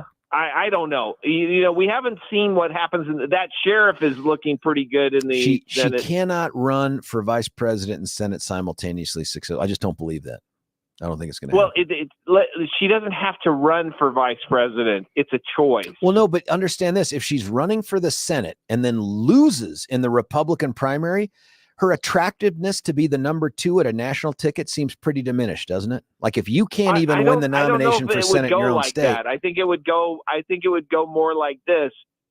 If she was the choice of Donald Trump, she may go ahead and acquiesce the Senate seat to another candidate. I'm not sure. Masterson, or Kristen Sinema for that matter. I just no, not Kristen Sinema. Who's that? Kristen the Sinema, independent in the race. That's right. I'll tell you what. That brings us to Joe Manchin. Go ahead, Joe. Run on the no labels party. Go ahead. I don't think he's going to do that. I don't think he's going to do that. But Well, who do you think is next? Is it now, Chris I said Christie? this to Is it Chris Caldera. Christie that drops off, Joe? Next, you mean? Yeah. Who's next? Yeah. Well, I next? mean, if they go by percentages, Chris Christie's in the dumper. Well, he's always been kind of trailing. New Hampshire has been his place where I think he thought he might be able to get some traction, but I don't think that's going to happen here. I think he may end up having to pop smoke here and get out too. You know what would be great is if they get down to like Ramaswamy and Chris Christie, and then Donald Trump can put his hand around little buddy up on the stage. And, hold on, is that a euphemism? Ramaswamy can call him the skipper, and then Joe, what did you drink this morning? He can push Chris Christie off the end of the stage. You're only getting 1%. You shouldn't even be up here. Joe, last question, because you're all in for Trump, and you always have been, and I appreciate the consistency. I mean, you don't just drink the Kool-Aid, you take a bath in it. I get it. But let me ask you then, is there anybody you think, not that Trump won't beat them, I know you think Trump's going to beat all of them, who is the person left on the stage that you think gets the most percentage vote, even in a losing effort against Trump? I think it's starting to look like Ramaswamy. Ramaswamy, huh? Even more than Ron DeSantis or Rick? Ron DeSantis is fading fast. Everybody sees it. He's fake. But he's wearing high heels. But he's everybody knows it. You've just taken up Ramaswamy's line. He's fading, but not to Ramaswamy. He's fading to Nikki. He's fading. When you're dropping in the polls, are you really saying, "Oh, it's because of her," or it's because of him? No, maybe it's you don't have because to say it. It's just what the numbers heels. are showing. It's just what the numbers. Wait, it reminds me of the Monty Python thing. He's wearing high heels and maybe a fancy bra. Are you talking, Joe? Is that your reference to the Lumberjack song? Yeah, that's right. Hey, Joe, thanks for the call, man. Always a good way to start off the week because it can only get better from here. I'm kidding. Joe, thank you for kicking us off. 303-696-1971 is the number. A lot of reaction on texts, by the way, to that last phone call. I can get to some of them. But the bigger question here is, now that Tim Scott is out, one, is that a good thing? I don't know if it's a good thing. I think in the bigger picture, if you are someone who wants to see a head-to-head competition between Donald Trump and somebody else, it has to happen this way, and it can't happen fast enough. The question is who will be the last man standing? It cannot be, from my standpoint, it cannot be Ramaswamy. That guy is fake, in my opinion. You can't have been a Democrat talking with Al Sharpton about who you should vote for in a Democrat primary, and then just a few years later, because the kid's only 12 years old, show up and be, I'm a hardcore conservative, liberty-loving Republican. That's not it. You're going to have to point to, what was that epiphany? What was that moment in your life where you were like, oh my God, I think completely differently. There's just no chance that happened. So I don't know. I don't know what the right answer is, but it can't be that guy in my opinion. But maybe you have a different one. Give us a call at 303-696-1971. Hey, can I tell you about a way to diminish some of the pain that you feel every day, especially for an older gentleman like myself? I can't believe I said that out loud. When I go out and run, and candidly, by the way, since I had to pop smoke because of some family stuff on that marathon, I have run far less and for far less a distance. I got to get back into it. My go-to is UltraCur. UltraCur is an all-natural patented product. It's curcumin-based. You can do your own research on the curcumin thing. This thing has the ability to deoxidate, de-inflame. What would you call? What's the word for de-inflame? Is it disinflame? Durinflame. Debolinflame, something. There's some version of that. It reduces inflammation. I guess I'm going to have to go to reduces inflammation. And I've been taking this thing for a while now. I know Billy's taken it as well. It's the kind of thing that it can't just prevent all your pain, but can it improve your health and your response time to things like pain? Yes, it does. You get a free 3-day sample. 3 days, is that enough? It's enough for you to realize it works. And here's why. Their study shows 50% of people that take it experience relief within 48 hours. That's only 2 days. And you get a 3-day sample. Of those 50%, another 50% in that 50%, so 1/4 of all that take it, experience relief within as little as 2 hours. It costs you nothing. It's all natural.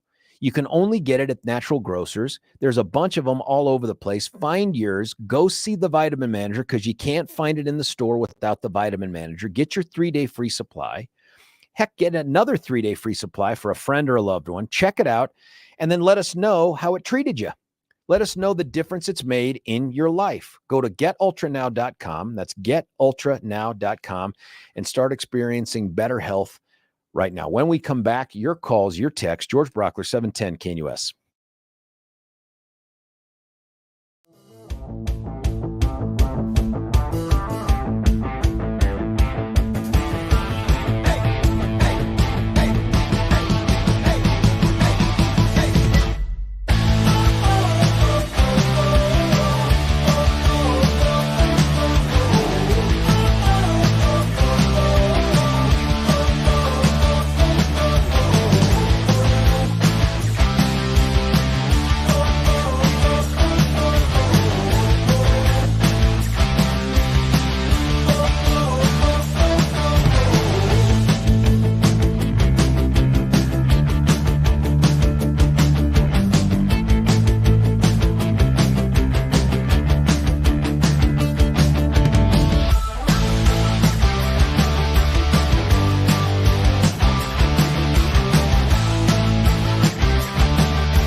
George Brauchler back with you here, 710 Can US. Lots of texts.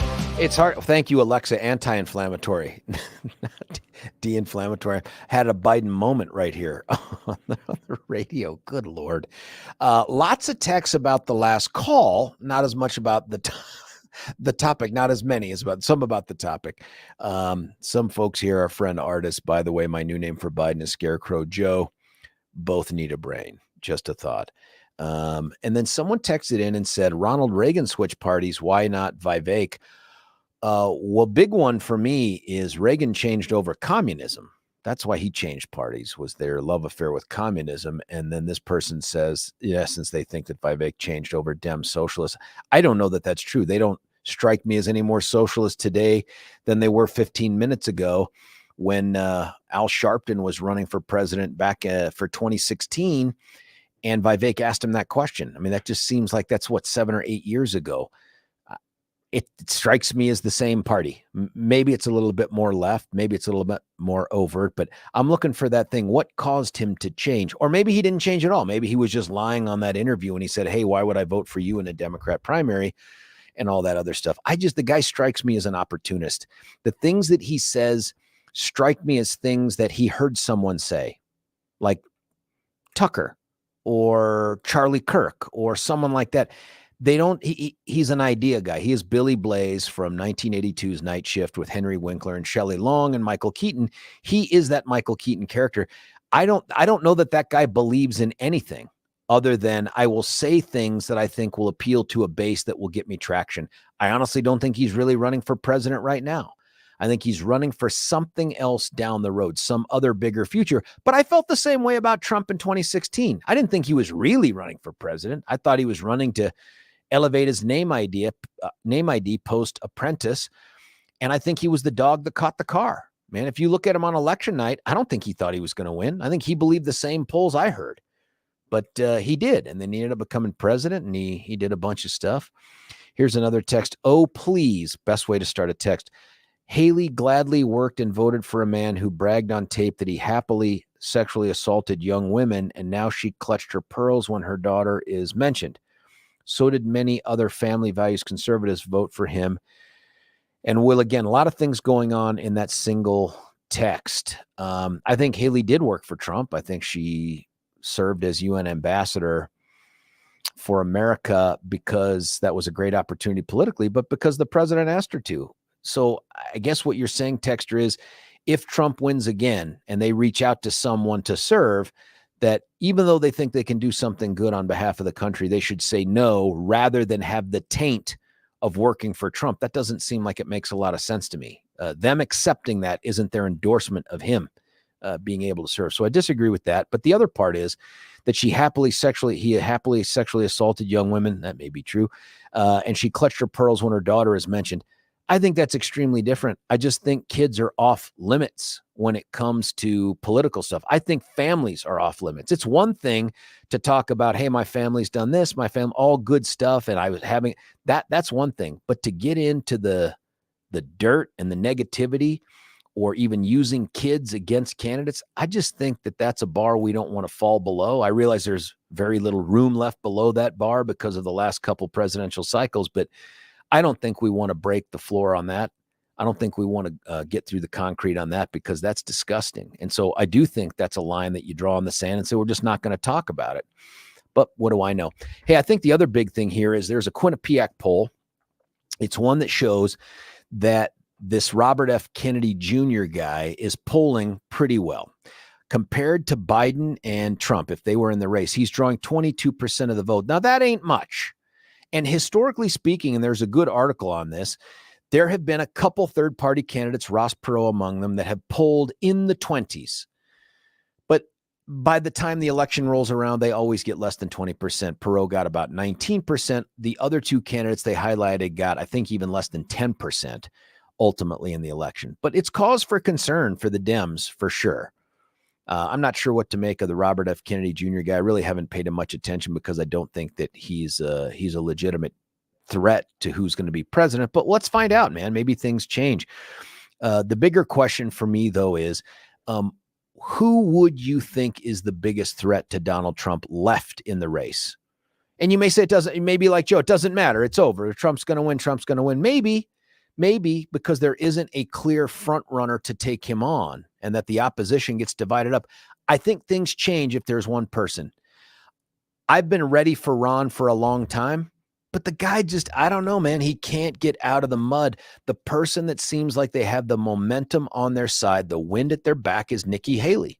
She's the one that continues to impress. She's the one that continues to perform better in the polls. And I wonder if there isn't a perfect matchup to define what we're going to do as a party in the future than Donald Trump versus Nikki Haley. Maybe that's the matchup we need. That's the conversation we need to have right now. Because the future of the Republican Party is not going to be Donald Trump. It'll be the present. But when he is gone, we're going to be left to look around at each other and say, what now? Because there is no person on the planet Earth who can do what he does and fill the void that he will leave. Nobody. Not Kari Lake, not MTG, not Tucker Carlson. There isn't anybody that can do what he does. Good or bad, there isn't anybody that can do what he does. So the question is, who is that person left on the stage that is going to create an opportunity to provide, I guess, a viable alternative to the president leading into this? 303-696-1971 is the number. We've had some calls. Some of them have dropped off, though. Here's some texts that have come in. These people text in with concerns about Haley working for someone who sexually assaulted women, then votes for someone who condoned men in women's sports. Come on, man. Laughy face. I meant, here's one. Good morning, guys from Nebraska. I think 5 acres, I think something, a protege of George Soros. I wouldn't vote for him. Oh, I think Ramaswamy is a protege of George Soros. I wouldn't vote for him. No way, no how. There's anyone on that stage I'd vote for. Kari Lake is probably the worst, so-called professional woman. Another text. Unfortunately, in a Trump administration, the expectation is serving Trump first, country second. I agree. 100% I agree with that. And the way you know that is if you make any decision that is viewed in any way as quote unquote disloyal to the Don, you are dead to him. That's it. It's over. There is no second bite at the apple. You are Gonzville. And I agree with you. Working for him means you bend a knee to him, not to the Constitution. You don't put America first. You put DJT first. And if you can think of a person that has broken that mold, that has defied that rule, call in and let me know, because I don't know who that is. Every single person who has done something that is viewed as anti-Trump, even if it's pro-America, they get canned or they get crap talked. They get gone. They get disappeared. That's just what happens. So that part is true. The question is, does that prevent you from trying to make a difference on behalf of America? Now, I don't know. I mean, it's such a good question. What would you do if Trump gets elected and then says, I'd like you to serve in my cabinet, or I'd like you to serve as the U.S. attorney for some fill-in state or something? What do you do with that? Especially U.S. attorney, especially federal prosecutor. Isn't the perception going to be that you're a person who had to bend a knee to Trump and say, I'm going to use this position to go get political revenge? Maybe then you can't serve in that capacity. I don't know. But I don't think you can blame Haley for taking the position as ambassador to the UN. Kennedy is disavowed by his family. He's a conspiracy guy. Bad choice. I don't really care if someone's disavowed by their family. Maybe their family's a bunch of wingnuts. But the conspiracy thing is a huge problem. That is a big deal. Ramaswamy is using the same populist tone that got Trump elected. I agree. That's why he's using it. I don't think he believes half the things he says. Sticks that skinny little finger in the air with that erudite Harvard education and spits out stuff that I think he thinks wins him that part of the base. Not because he believes it, but because he thinks it'll win the base. It worked better for DJT because of his age and life experience. And Ramaswamy, not DJT. Let's see here. Here's another one. I meant he's not a protege of Soros. says he is not a protege of Soros. He received a scholarship from his brother's foundation.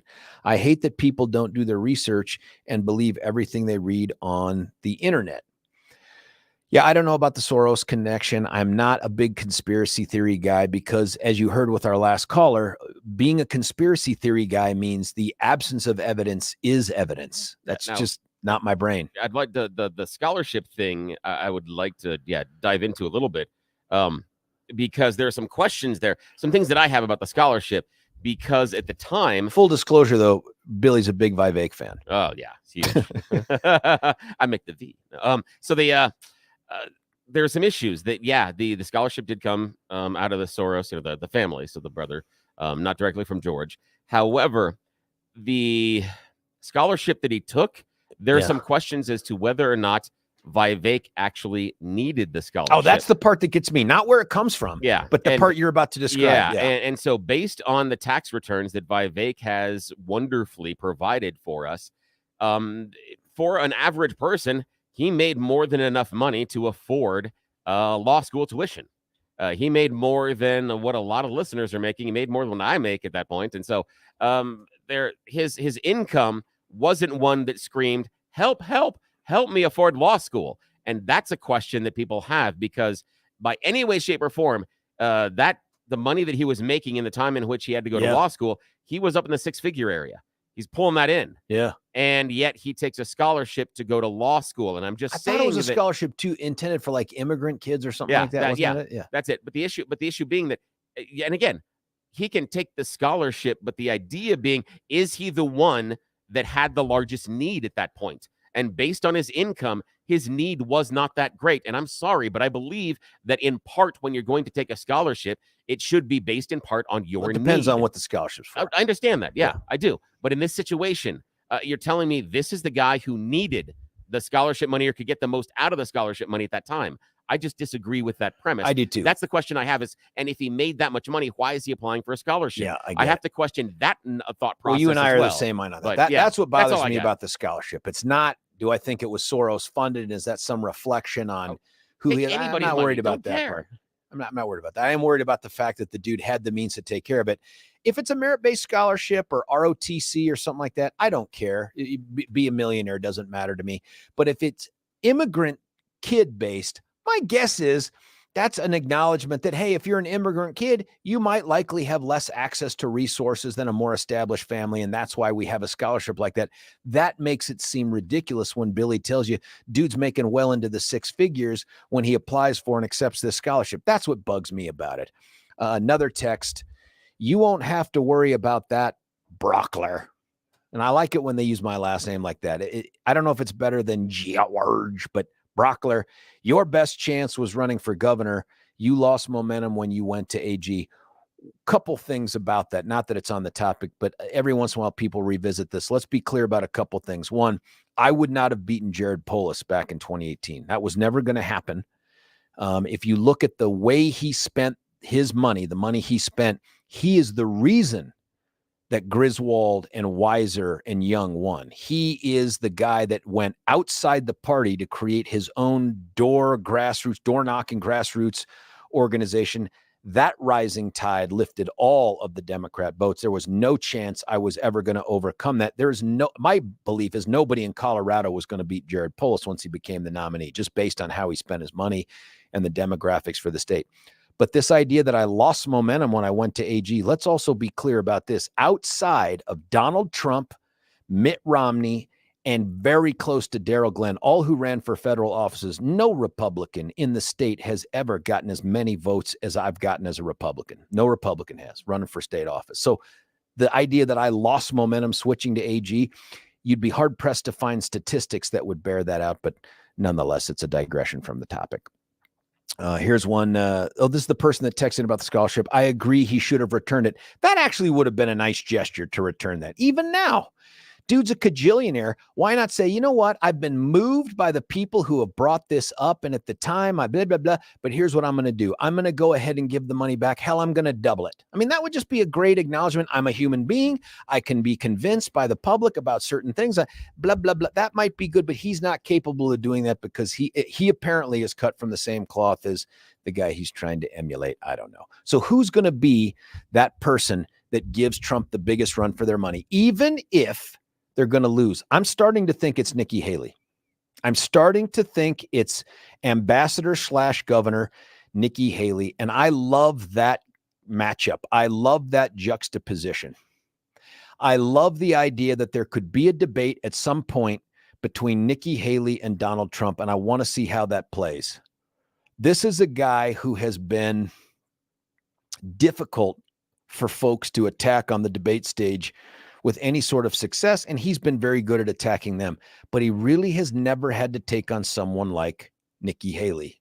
It would be very interesting to me. By the way, I'm still a Ron fan. I don't know why that guy can't perform better. I don't know why he has the affect he does on the stage. I don't know why the tens of millions of dollars that he has had to run this campaign have been so flailing. I've had friends of mine who are in the game who have said they're friends in the game from out there. Early on, when he was approached about policy, the campaign's pitch was, we don't really have to care about policy. We have a track record and personality. Well, it turns out they have one of those. They have a track record, and it just hasn't been working out so far. 303-696-1971 is the number.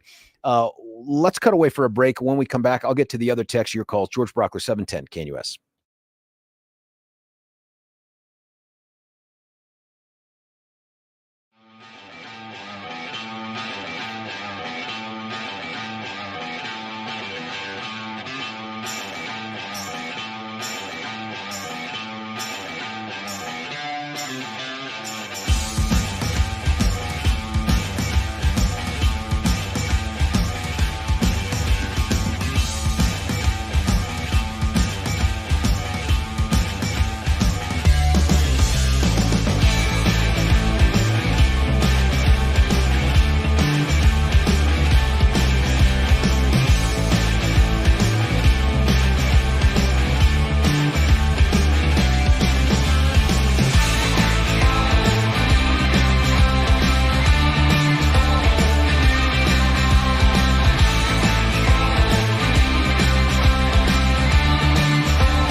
Well, folks, we've come back just in time to say goodbye. Look, stick around. We're going to change up the topic here. Lots going on in Colorado. Big changes. Stick around. George Brauchler, 710 KNUS.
halfway through the Monday show to kick us off on another full week in November. Folks, a week from Thursday is going to be Thanksgiving. This Thursday will be the day before a potential government shutdown because Friday, all the money runs out unless Congress does something. I don't want to tackle that topic right now. Billy had a great idea. We're going to look into that thing more as we get closer. I still hold out hope that they're going to figure this thing out long before the deadline, but methinks sometime around 11:59 p.m. or something on Thursday, maybe we'll get a deal. You should also know this thing hits differently when you work for the government. And even though I'm a private sector employee now, have been since I was term limited, I still have an aspect of my career that's the military, and that is for the Army Guard out here in Colorado. And you should know that there are in place, because of what's been taking place over the last few months, plans on how do we fold in the Guard. And I mean, in terms of this is how we do this. These are who are essential personnel. I was disappointed to find out I'm not considered essential personnel, and all these other things. And so that's real. This isn't something where everybody's got faith that it's going to happen. They all plan like it's not. And that actually could happen. I don't know.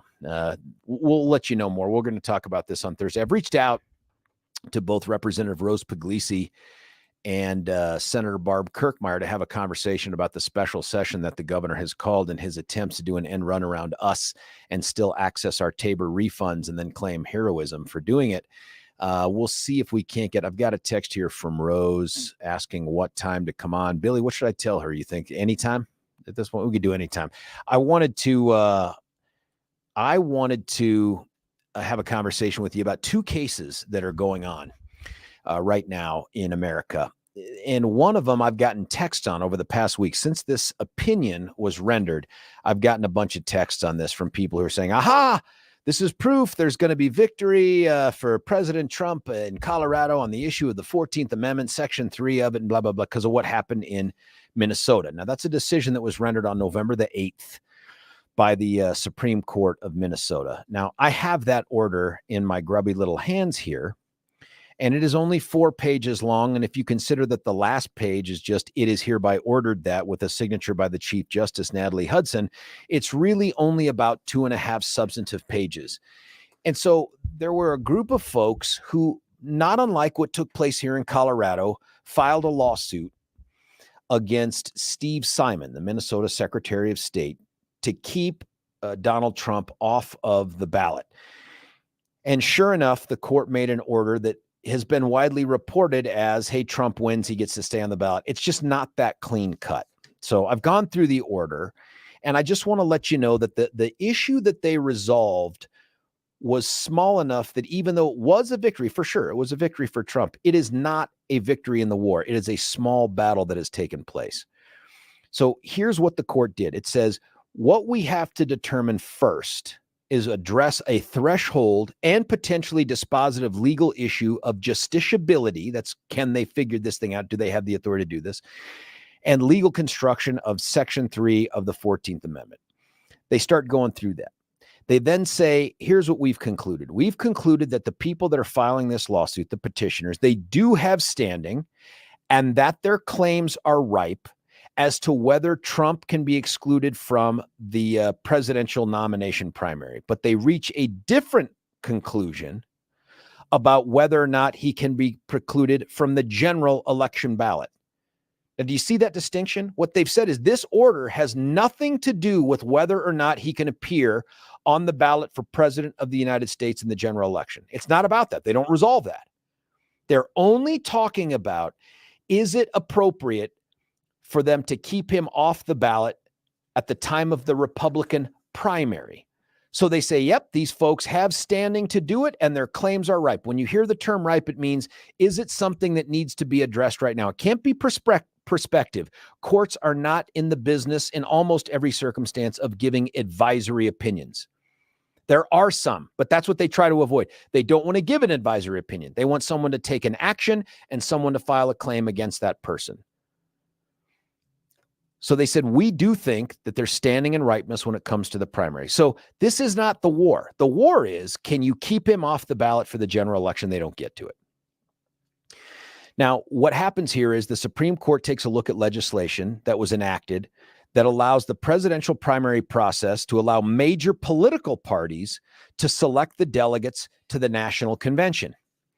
And interestingly, it says sort of what we've done here, and that is, yes, it's kind of like an inter-party decision as to who will be the primary winner for, and who will show up on, and in fact, who will even be able to compete at the primary for the Republican ballot. But it's administered by the Secretary of State. So this is how they describe it. Thus, although the Secretary of State and other election officials, like our clerks and recorders, administer the mechanics of the election, this is an internal party election to serve internal party purposes. Now stop right there. That's important, because that, in my mind, is the single biggest justification for the state of Colorado to weigh in and say, we'd like to expand who can pick your nominees to the unaffiliated. I'm not saying I agree with that. I want Republicans to pick Republican nominees. I'm telling you, that's the justification that resonates with me. When you're asking all the taxpayers to run the election, and then you tell 40+% of them, you don't get to have a voice in this, that's a problem, right? That doesn't make a lot of sense to me. If the party were paying for its own primary, it can set whatever rules it wants. That's what makes sense to me. But here in Minnesota, that's what the Supreme Court says. It says there is no statute that prohibits a major political party from placing on the presidential primary ballot a candidate who is ineligible to hold office. That is a huge sentence. That's a huge sentence. What they're saying is, we're not telling you Donald Trump is eligible to be president. We're not even telling you that he's got to show up on the ballot for the general election. All we're saying is, the way the law is structured in Minnesota, it is up to a party to decide who to put on that primary ballot. And so even though you have standing to bring this suit, nobody gives a crap what your opinion is. The Supreme Court is not going to tell a party who gets to be on the ballot. This is in Minnesota, on Minnesota law. So for those that have been out there jumping up and down saying, see, there is no 14th Amendment, Section 3 violation. The Minnesota's already found that it's not precedent setting. It's not even decisive for the bigger issue in Minnesota. Is it a victory for the Trump campaign? Yes, but it is a small V victory, not a big one, and not the one that's going to help answer the question here in Colorado. So we still need to hear the judge in this particular case weigh in on the 14th Amendment issue here. But when folks tell you, well, hey, he's already won in Minnesota, now you are armed with information no news outlet is going to give you. And that is an analysis of that opinion from the standpoint of, what does it really mean? If all you hear is Minnesota, Trump wins, you lose the entire plot. The plot is to keep him off the ballot for the general election by claiming he's ineligible. And this court said nothing about it. Not a single word. So that's the thing that's going to go on here in the state of Colorado. That is, it's more interesting because it's a different issue. And we'll see how this judge ends up weighing in on this. Of course, I had a column that said that the judge should have recused, even though she's probably so much smarter than I am, far more qualified, and I believe that she's unbiased in this matter. I just think that public perception matters. And so that was the column I discussed with you a week or so ago, where it just doesn't make any sense to me to have stayed on that case when it could have been passed off to someone who hadn't written the checks that she's written to the people she's written them to. Just didn't have to happen. We're going to get Rose Puglisi on this hour. Billy, she has just texted and she's going to do that. Here's another text from our last segment. You know, George, when I watch DeSantis, I don't think he has a problem with lifts in his shoes. I think his shorts are riding up. That's a voice one. I ask again, what is the proper use of the 14th Section 3? I don't even know what that question means. What's the proper use of it? I mean, if historically, when it was put in place, it was designed to keep the Confederates from gaining access to the federal government after that Civil War, especially those who participated in what is largely that traitorous insurrection where they tried to break up the country. That's what that was about. I just don't think it is up to a judge in a district court to decide whether or not someone should show up on the ballot for the general election. I just don't believe that. I think this is a bigger issue than that. I think that Congress could have passed a law that would have said this, that, and the other. They didn't do it. I just don't think you go state by state and say, do you think this person is eligible for president under the 14th Amendment? I just don't think that's a decision each individual state gets to make in that way. The qualifications for president are spelled out in the United States Constitution. And while they are subject to interpretation, the state's interpretation can't be the final determination on that. You can't have California say this person can appear on the ballot and Texas say this person cannot appear on the ballot for that kind of a federal office. I just don't believe that makes any sense. That's why this thing is bound, I think, for the US Supreme Court, and then who knows what's going to happen. Let me text this back in. Another case I wanted to talk to you about was argued last week in front of the Supreme Court, and it's called colloquially Rahimi. And it is the United States versus Rahimi. And if you don't know that case and you're a Second Amendment person, where have you been? This is a huge case. There is a section of the federal law out there called 18 USC. Remember, if you hear the number 18 at the federal level or at the state of Colorado level, you should instantly be thinking criminal law, because that's where the criminal law lives. Title 18 at the feds, Title 18 at the state. 18 USC. Section 922 G8, subsections G and 8. That's what's at stake here. And what it says is, as I scrolled again, goofed up this whole thing here. It is, Billy, I refreshed my screen and I blew it. Here we go. It shall be unlawful for any person who is subject to a court order that was issued after a hearing of which such person received actual notice and at which such person had an opportunity to participate, restrain such person from harassing, stalking, or threatening an intimate partner of such person or child of such intimate partner or person, or engaging in other conduct that would place an intimate partner in reasonable fear of bodily injury to the partner or child, and include such a finding, blah, blah, blah, blah, blah. This is what this means. If you are subject to a domestic violence restraining order, this section of the law says you can't possess this firearm. You can't have on your person this firearm. And it's a federal violation to have such a thing. So this Rahimi guy turns out to be a horrible human being. This guy has not only had a past criminal history, but he also uses a gun to, and I'm going to find the specific facts in the thing that was pled here, but uses a gun to shoot at people, leading to the charge of him possessing this particular gun. So he gets prosecuted. And of course, he files an objection and a motion to find this thing as unconstitutional, this subsection 922 subsection G as unconstitutional, as an infringement on his Second Amendment rights.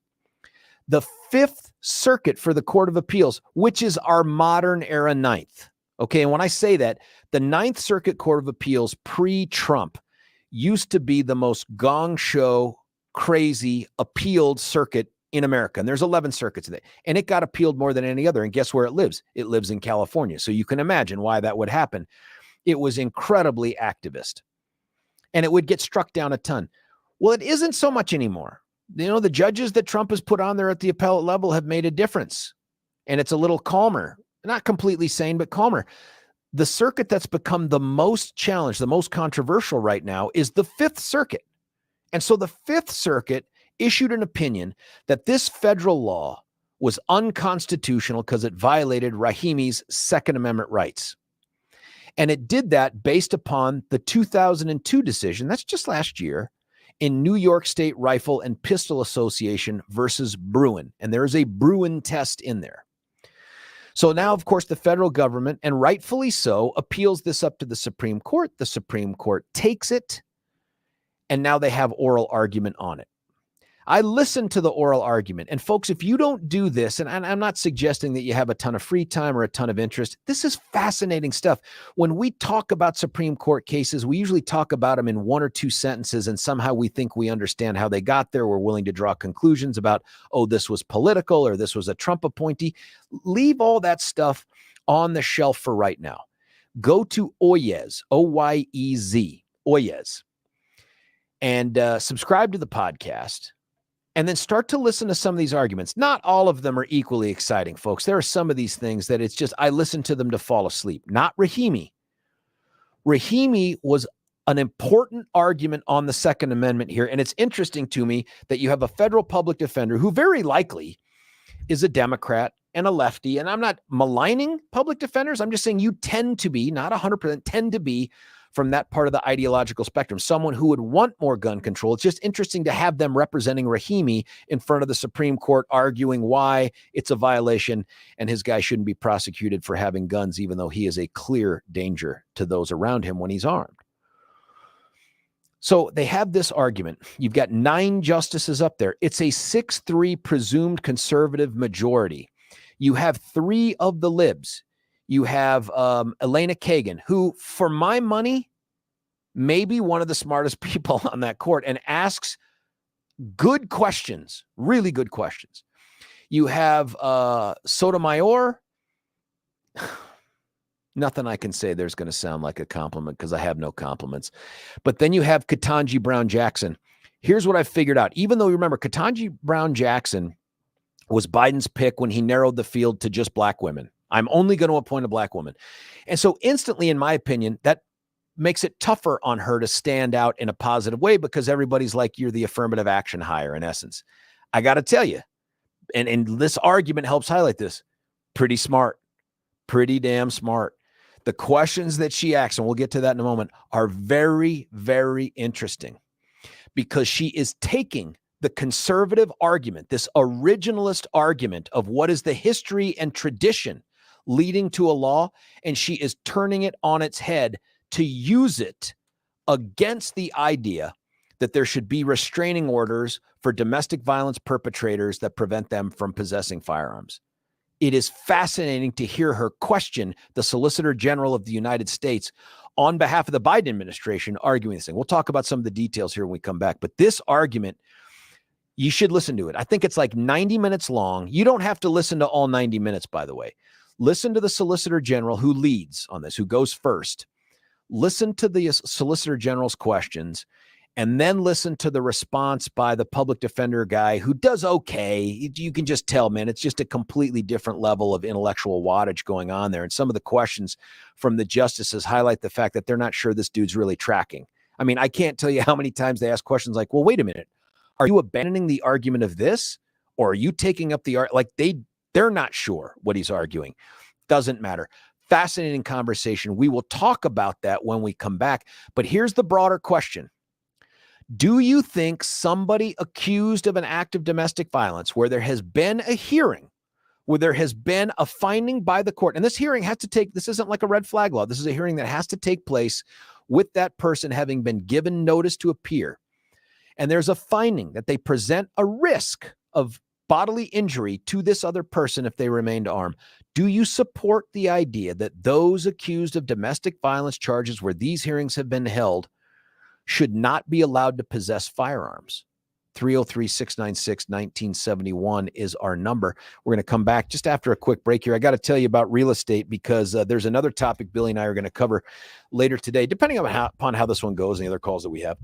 But about changing numbers in terms of population in Colorado and what's leading to something we've never seen, never seen in at least the documented history of the state of Colorado. Is it real estate driven? And I think when you talk about the costs of living in Colorado, real estate has to be at the top of that list. Yes, food, yes, gas, all of those things, healthcare too. But locally, real estate is a big part of that. And I've told you the story before. My brother had to go to Minnesota because he just couldn't afford a house here. He ends up, I think he's got like 10 acres or something out in Minnesota and this great house. I've seen the video of it. I haven't been out there yet. I don't want to go out there in winter. Eric, if you're listening to the podcast, I love you. I am not going to Minnesota in the winter unless you're paying. And I know you're not paying. But he had to leave the state of Colorado. Don't give up. Don't tell the loved ones who want to come to Colorado, but maybe they're like, it just sounds like it's too expensive. Don't give up. Let's make a positive difference for Colorado by getting good people to stay here and to move here. And that means turning them on to the best realtor out there, and that's Gay Ribble and the Empower Home team at Keller Williams. Gay Ribble knows markets, not just this market, knows a ton of markets, and in this area and for decades.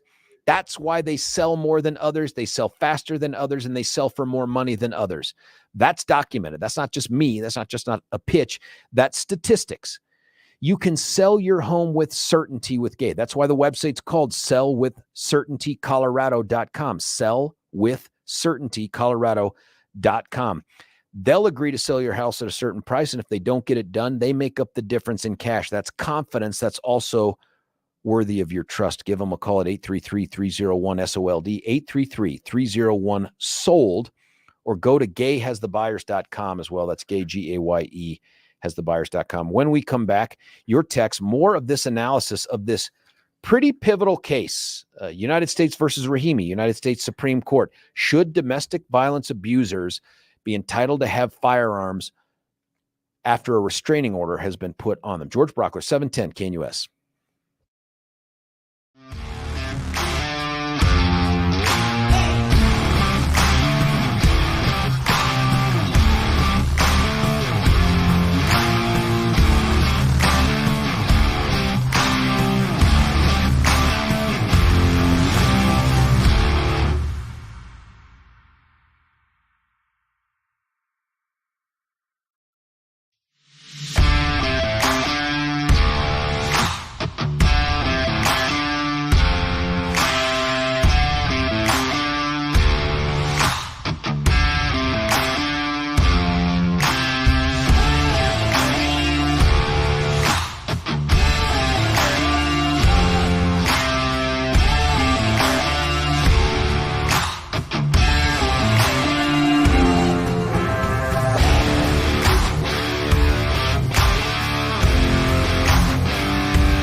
Brauchler back with you here, 710 Game Web.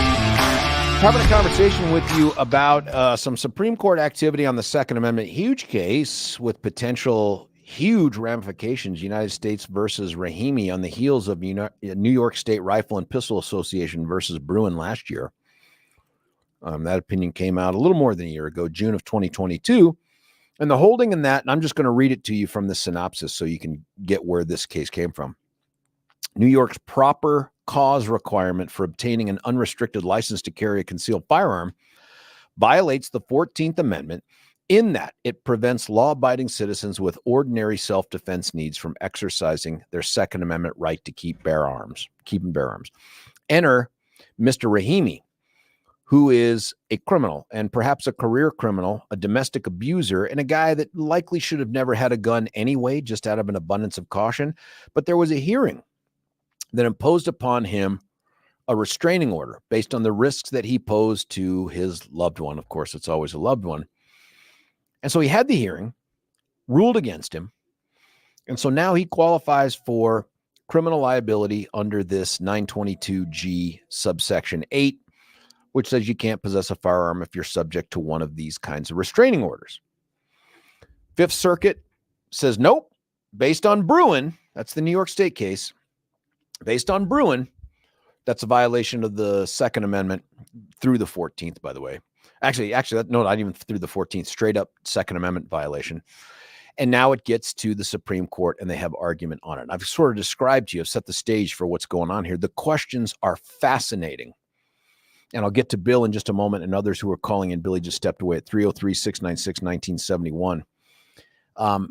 The arguments are fascinating because first, the Solicitor General, I can't remember her name, and I've listened to her now a bunch because I listen to these podcasts. She's smart. Man, she is wicked smart. I told Billy, she doesn't talk in paragraphs. She talks in pages. And I don't mean long-winded. I mean, she has an interesting affect in her speechifying, but you listen to her and you think, she must have written all these things down because it's flawless. There are no uhs or ums or misspeaks. I mean, it's flawless. And she's clearly just responding to questions. I don't know how she does it, but she's wicked smart. And her position is that going back in time, looking at, and Bruen did this, looking at the history of this issue, there has always been an acceptance that someone who is dangerous can be deprived of their ability to possess firearms, whether that danger takes the form of mental illness or something like this. And so she's saying this law only recognizes that based on these due process protections that are in there. And this isn't a due process claim, remember? Dude got due process. This is a question of straight up Second Amendment stuff. And so Ketanji Brown Jackson, Justice Jackson, asked questions, and it is clear that she is putting her finger in the eye of the majority on Bruen in using, in essence, their same history and tradition argument that justified that decision, and Heller, frankly, before it, to say, wait a minute. Domestic violence isn't new to this generation. It's not new to America. It's been around forever. And it was not considered dangerous or grounds to take away firearms back in the day. If we're looking at history and tradition, how in the world are we to change that finding now? And I thought that was incredibly insightful. I don't know about persuasive. I don't know that it's going to make a difference with the outcome, but it's very insightful to take that argument and say, hang on. How are we going to apply this principle that the government has the ability to punish firearm possession by those who've gone through this due process thing, that they can outlaw it, when such a thing existed in the past and we didn't find it to be dangerous and we didn't use it as grounds to keep someone from being armed? Explain that to me.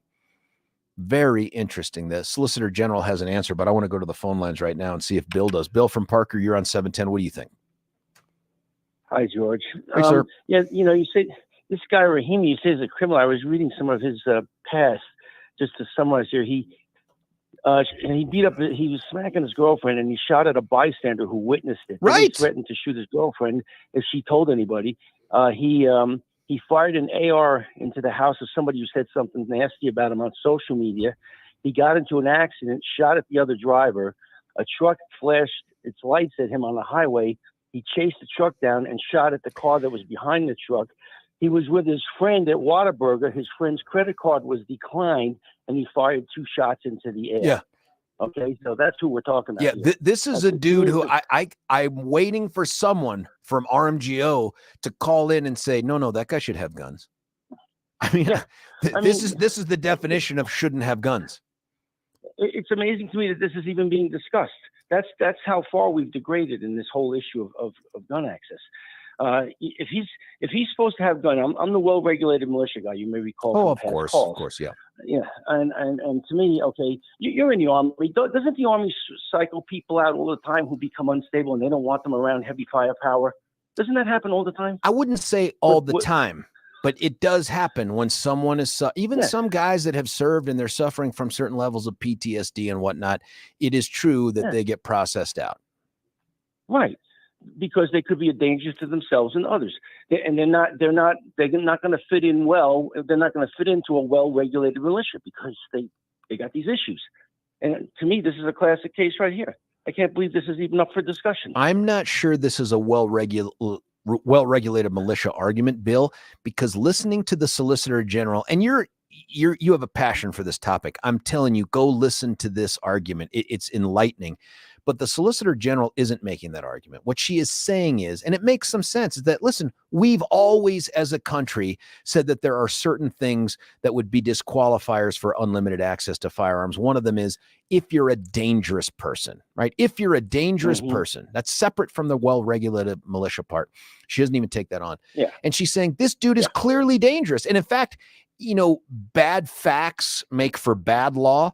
In this particular case, if you were a person that was championing the idea that no one should ever be deprived of firearms unless they're serving a sentence for a crime for which they've been convicted, you're bummed that this is the dude that's the poster boy for that argument, right? Like for the things you've described. You want someone who just has no criminal history at all, who has a hunting rifle in the back of their truck driving through Texas, who has a restraining order against them. That's the guy that you want to have this case for. Right. Unfortunately, for that end of the argument, you get stuck with this dude who I'm just waiting for someone to call up and say, nope, he should absolutely have a firearm until he's convicted of one of those prior crimes. They're just allegations. Okay, let's move him into your neighborhood then with those guns, because my guess is the first time you have a quibble about whose right of way it is at the stop sign, you catch a bullet. Yeah. Yeah, well, I think that it is going to be used to clarify Bruin and Heller, because I suspect this court's sitting there going, maybe we went a little bit too far in those instances, and maybe we need to dial that back a bit. And this might be the case to do it, to your point, So there's a part of this, and Bill, you'll support this. I'm not sure I think this is necessarily a good thing, but I think that what the Solicitor General has argued here, and if it's adopted by the Supreme Court, may actually open the door to greater protection for what's coming. And that are these challenges to these red flag laws that are relatively new. I mean, Connecticut's had theirs and all that, but I'm talking about with the state of Colorado. As these things make their way to the Supreme Court, this is the kind of case that will provide cover for the folks that want to say, hey, here, once again, red flag is just another version of the dangerousness argument. The question is, have we provided enough due process for the finding of dangerousness to justify denying someone their access to firearms? That's the next piece of this. But this, and I haven't heard anybody suggest this, but this is a case that if it's found on the dangerousness argument, actually makes red flag less likely to be overturned. That's my opinion. Well, I hope you're right. I mean, I always think of Zach Parrish, the Douglas County officer who was killed over there a couple of years ago by a guy who was crazy off the scale. Crazy. And the guy was armed to the teeth. Armed to the teeth and crazy. Both facts are 100% true. Yeah. And he's a guy that I can't think of another person, even from some of these extremist Second Amendment groups, that would say, no, that guy should have guns. They would say, well, if he shouldn't have guns, someone should have found him to be so mentally ill that you could put him on a 72-hour hold. That's just not a standard that's usable or workable for a guy who's armed like that. That's just not possible. There has to be some mechanism. The question is, does the mechanism have guarantees of due process? That's got to be our debate. If the debate is whether or not crazy people should have guns, we've missed the entire point of it. If the question is, how do we guarantee due process? Let's have that debate. But who out there is saying crazy crap like, yeah, crazy people should have guns? Yeah, no, I agree. I mean, the due process is important because people brought up points of what about a disgruntled ex-girlfriend decides to throw a red flag on you for no reason, for no justification, and that has happened. That has been attempted, and it's been shut down up in Weld County. I think there were a few cases where somebody came in. There was one of the inmates tried to red flag super right? sheriff. Yeah, that went nowhere. Yeah, and that's the way it should be. So you do have due process. You might, some people might not think it's due enough or think it's overdue or whatever, but there is a process involved. I can't go down and red flag you. You can't red flag me. Well, it's being broadened to that. We've gone from intimate partner, family member, law enforcement to Phil Weiser. Phil Weiser could red flag you, Bill. That doesn't make any sense to me. If I gave him good reason to do that, then maybe that's wait a minute, okay. But man, then we get down the road of, well, then who, if anyone has good reason, why shouldn't they be able to do it? And now that's where due process comes in. Listen, the way and I don't want to turn it all into red flag, but the debate with red flag is this determination gets put in place in your absence. You don't get to say a thing. You don't get to question the statements made about you. It is done purely on an affidavit. That's where the people, and I'm part of this group, that say that's just not enough due process. Right, and I don't disagree with that. I mean, you can argue, you can have an incorrect level of due process at any time, but the fact that you can have due process that will result in people who don't like it having their guns taken away from them, you have to accept that. That's the whole point of it, Bill, I appreciate the call on this thing. I know you're always going to pay attention, but do yourself a favor. Honestly, download that app, Oyez, O-Y-E-Z, and listen to that argument, man. I think you're going to find it pretty interesting. Thanks, George. Thanks, man. Hey, listen, we're going to cut away for a break, and we're going to come back. We're going to be joined by Representative Rose Puglisi. She was one of the champions of defeating HH, and now she's going to have to deal with the aftermath because the governor has asked for a special session. It shouldn't shock you what's coming, but I want to get the details from Rose when we come back. Before we cut away for a break, though, can I tell you about one way to make your life that much more pain-free, especially if you're dealing with chronic pain in your elbows, your knees, your lower back, any of the joints? Rather than go down the road of the pills or the cutting or the just live with it, why not call QC Kinetics? Give them an opportunity to put another option in front of you, and that option is regenerative medicine, and they're great at it. They're the folks that use you to help fix you. That means no downtime. That means you go in and you go out on the same feet you walked in on, no wheelchairs, crutches, all that stuff. You are back to being you and starting to repair yourself instantly. Give them a call at 303-900-8986, 303-900-8986. Had a buddy of mine, by the way, do this on his shoulder. He's the one that recommended it to me when I wiped out on my bike a couple years ago. He said, this is what you got to do. Don't do the cutting. So I didn't do the cutting. I haven't done that shot yet, but it's coming. I know it is. As these winters sit in and it starts to hurt more, I know I'm going to do it. You do it too. 303-900-8986, or check them out at qckinetics.com. That's qckinetics.com. When we come back, me, Representative Rose Puglisi, and the special session. George Brauchler, 710 KNUS.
George Brauchler back with you here, 710 KNUS. A couple things that have shown up here by way of text before we get to our VIP caller. Why can't the guy in the Supreme Court have a gun when Colorado Dems have armed felons? That's a really good question, too. By the way, RMGO in favor of arming felons, 100% in favor of that change in the law that arms drug dealers, car thieves, and all the others. 100%, no equivocation. One, how can we not expand the Second Amendment when our country has no border? Wait a minute. Please tell me you're not saying that somebody who has lived the life that Rahimi has and has used guns 4 separate times to shoot at other human beings, not in a lawful way, that guy should be armed because we have border issues? No. Hard pass. You'd be protecting your front and your back if that were true. What do you think about Biden's new Office of Gun Violence and where do they fit into these arguments? Jones asking about Biden's Office of Gun Violence. I don't know. I don't know enough about it yet. I should take a look at that. Hey, let's go right to the phone lines here. You may recall that last week, HH went down hard. I mean, it got crushed at the polls.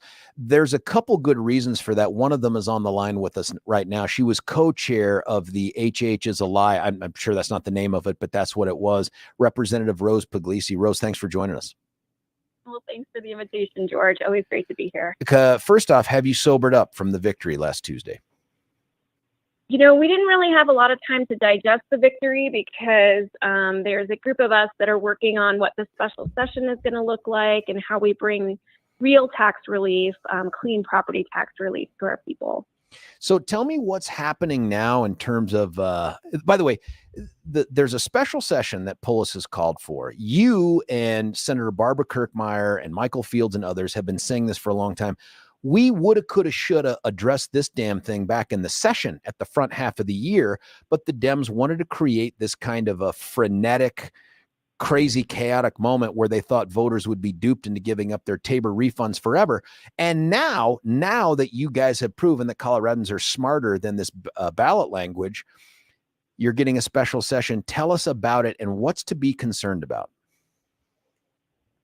Well, the special session obviously will be around property tax. The Democrats have also included some renter relief, and we do love renters, but I want to make sure that, you know, what we do in renter relief, whatever that looks like, doesn't get lost on what the true call is, which is property tax relief. That's what HH was about. And, you know, Senator Byron Pelton, Representative Lisa Frizzell, Senator Barbara Kirkmeyer, and I have been working on property tax for a long time because we knew this was coming. And we had some great ideas, including Senator Pelton and I were running a task force where we could find a long-term and sustainable solution around property tax relief. And some of these bills never saw the light of day during the session. And it's unfortunate now that we're rushing through a special session where we really need to have these conversations.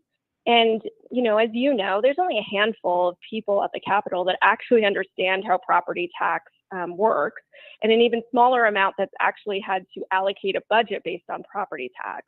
And so making sure that whatever we do actually works and can be implemented is really important. So I am concerned about the timing. Well, so one of the things that you referenced was, I think, House Bill 1054, which died in House Finance last year. But that was one of the bills that Pelton and Frizzell, and I don't know if you were a sponsor of that or not, Rose, I was on that too. Yep. That was one of the ones that would have tried to tackle this thing back in the session instead of creating this, oh my God, but it's very Rahm Emanuel to let it build to this kind of a thing.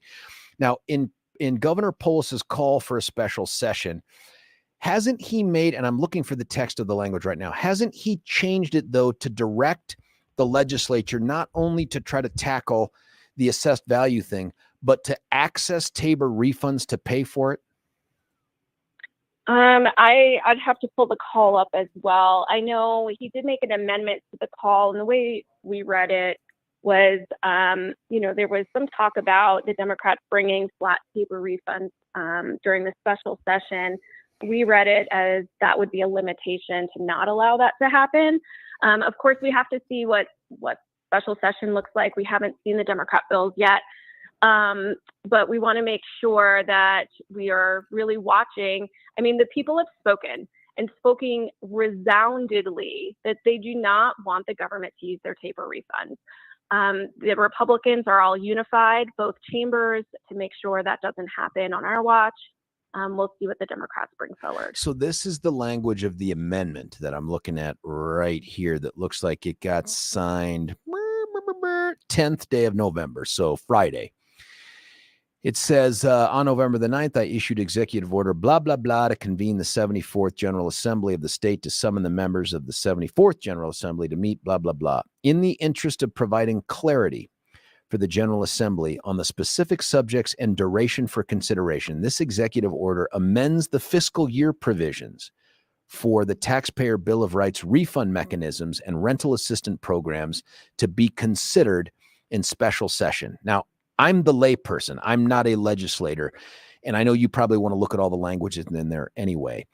Does the fact that he changes the language to include concerning TABOR refund mechanisms only for the 2022-2023 fiscal year suggest to you that he is willing to use those refunds for that year to help backfill or pay for any reduced property assessed values or whatever that mechanism would be? Yeah, I mean, I think we have to take a look and see what the bill proposals are. I mean, I think the Democrats, we'll see what they bring forward. I think they still want to use TABOR refunds. I think they do. And so that will be a fight, and that will be a really big fight because, again, the people have spoken. And what we don't want to see is kind of a repeat. George, you and I had fought against those oil and gas ballot initiatives. Yep. We won. And then the legislature said, well, we don't really care what the people want. We're going to do it our way anyway. I do think they will have a reckoning, though. The people are angry about Proposition HH. They're angry about their property taxes going up so significantly, and that the legislature hasn't brought forward a solution yet. So if the solution involves using TABOR refunds, I think that people will speak again at the ballot box. Superstar in the legislature, Victor, for the moment. Hopefully you're willing to come back on and update us on what happens in the special session. It's Representative Rose Puglisi from down south. Rose, thanks for joining us. Thank you so much, George. Thank you. Bye. Hey, that's interesting. The way I read that, and it'll be interesting to see what they come with. I read that as, yep, TABOR refunds are up for grabs with the legislature. Hey, when we come back, we'll talk about a change in Colorado. It's George Brauchler, 710 KNUS. Say goodbye to clutter and hello to convenience when you experience organization transformation in your home. Roll 'em out shelves. Your clutter transformation experts create affordable Colorado-crafted organized storage solutions. These custom options will maximize and organize your kitchen and bath storage as Roll 'em out shelves carefully designs and builds roll-out drawers to fit your space perfectly to clear the clutter. Contact owners Joyce and Brent at Roll 'em out Shelves to schedule your free in-home estimate today.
George Brauchler back with you here. Final hour of Monday's show at 710 KNUS. Weather today is going to be actually pretty darn nice, 65 degrees. We go to 70 tomorrow, and then 69 and 70 at least up through Thursday. And then the people reading the tea leaves, they just start making stuff up after that. We really have no idea what's going on.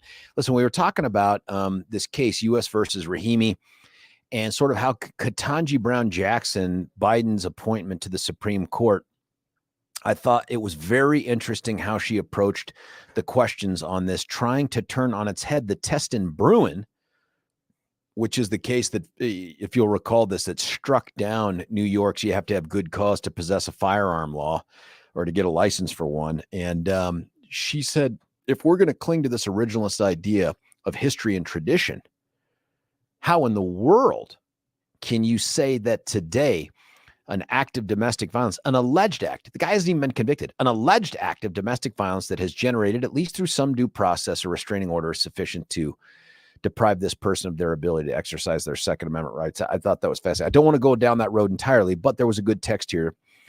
This is the clear and obvious shortcoming in this new brand of originalism coming through the Fifth Circuit and this SCOTUS, Supreme Court of the United States.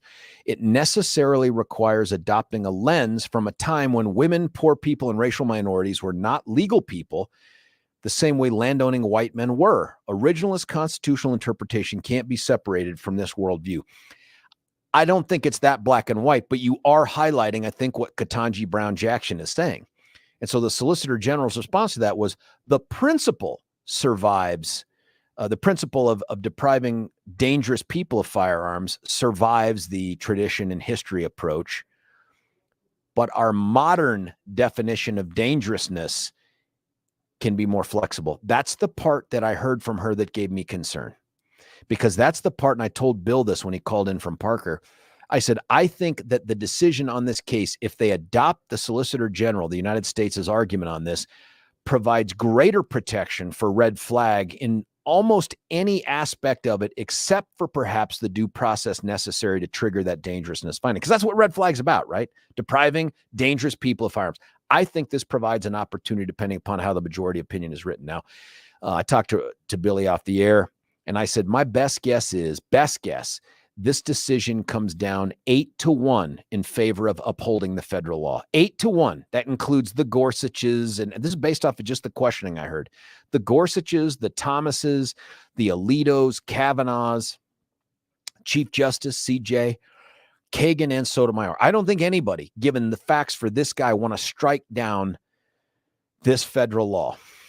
But I think Ketanji Brown Jackson will dissent and use that opportunity to write a dissenting opinion that tries to put her finger in the eye of the majority in Bruin from just last year. That's my best guess. She's smart, man. She's really, really smart. You may not agree with her, and I don't, on a lot of what she says up there, but you cannot deny that she's smart. She and Kagan, if you only had to have 3 libs up on that bench, those 2 are good picks, man. They are really, really very smart. The Sotomayor one, I don't know, man. So far, I've listened to a lot of opinions. She just hasn't impressed me. But Kagan and Ketanji Brown Jackson have been, I think, really, really very good. So here's what I wanted to do. I wanted to talk to you about a change in Colorado. And I'm by the happy to take calls on the Second Amendment thing, 303-696-1971. But here's what's going on. There was a state demography summit for 2023. And there's a state demographer. We're going to try to get her on. Her name is Elizabeth Garner. And she and a bunch of other people, including friend Ted Leidy from the Builders, have gotten together to provide information about where Colorado is and where it's going. And here's what's changed about Colorado. And this is a quote from the state's projections demographer. We are seeing the lowest growth rates on record for Colorado in terms of population, not height. We are seeing the lowest growth rates on record for Colorado. Why is that? Now, there's arguments that are made in here. I don't see a single reference in this otherwise well-written article by Aldo Svaldi from the Denver Post that references the other quality of life things that you and I talk about, like ridiculous homelessness out of Denver and elsewhere, the rampant crime. None of those things. They talk in terms of jobs. But here's the truth at least a partial truth of what's going on. It has to be housing costs. This caught me. There's so much about this article and this presentation I wish I had gone that I found fascinating, and Billy's trying to get the demographer on for us. The 4 most expensive metro housing markets outside of a coastal area. That's key, right? So inside the U.S., the 4 most expensive are right here in Colorado. Boulder, Denver, Fort Collins, and Greeley. Are you kidding me? Who saw that coming? That's the kind of thing that not only convinces people now it's time to sell here and move to a place where we can get more bang for our buck, it keeps younger generations from moving in here or even staying. I've told this story before. My brother, lifetime Coloradan, other than a short stint in Texas for a job, guy moved away for the rest of his life, is my guess, to Minnesota with his family because could not afford a home here that would accommodate them. Family of 6, couldn't do it. So they moved to Minnesota because Minnesota was so much cheaper. Could not afford a house here. I tried to help them look too. If this radio gig paid more, I would have figured out a way to supplement whatever they could pay to get them to just move into the neighborhood, but it wasn't possible. So the 4 most expensive metro housing markets outside a coastal area: Boulder, Denver, Fort Collins, and now Greeley. More proof that it's the cost of housing. Millennials, which is the largest generation in our state. I guess that makes sense. If you look at the curve, I guess it makes sense that it's millennials. Are we millennials, Billy, or are we Gen Xers? What do we decide we are? We're Gen X. Okay, well, whatever. Listen to this fact right here. Baby boomers. 81.2% of baby boomers own a home. Gen Xers, that's Billy and me and many of you as well, 74.1%. That's 3 out of 4. But millennials, just about half. That tells you something probably as much about the housing market as anything else. Now, it could be too some growing trend where these people want to be more transient and they just like the Denver inner city lifestyle. I don't know. But only about half of millennials own a home. That's crazy. How about this statistic? If you want another reason to believe that Colorado is just different today than it was before, and frankly, different than our neighbors, we lost residents. That means in terms of the net gain, migration, immigration, in and out, inflow, outflow, all of that, we lost residents to every state that touches us as a matter of net loss. Wyoming, Utah, New Mexico, Oklahoma, Kansas, Nebraska, and Arizona. We lost 10,000 Coloradans to Florida. 10,000! What? Net migration in Colorado last year was 14,924. That's a net gain, but remember, it's at the slowest growth rate on record. We were averaging pre-pandemic, somewhere around, in those years leading up to that, 70,000 net gain a year, and we're down to 14. But out of that 14, international migration, you can read that term as broadly as you want, legal, illegal, whatever. International migration drove that. To domestic migration, that's moving internally within the U.S., 9,324 people more left Colorado than came back in to other states. Net. 10,000. This is crazy. Here's the other good news if you're out there and you loved the old Colorado more than you love the new one. Colorado's still attracting Californians. We had a net gain, that means flow back and forth, of 13,243. We continue to hold the upper hand when it comes to net migration with states like New York, Illinois, and then, of course, a little more conservative, Idaho and potentially Virginia. Dang. So the question is, what's happening to Colorado? Why are people leaving Colorado? Now, this article suggests it has much to do about housing as anything else. And I got to believe that's a big factor. And I'm just using my brother as an example. But there's also another aging population issue here. Jeffco, that's my home county. I grew up in Jefferson County, Belmar, Carmody, Bear Creek. I am a Lakewood kid.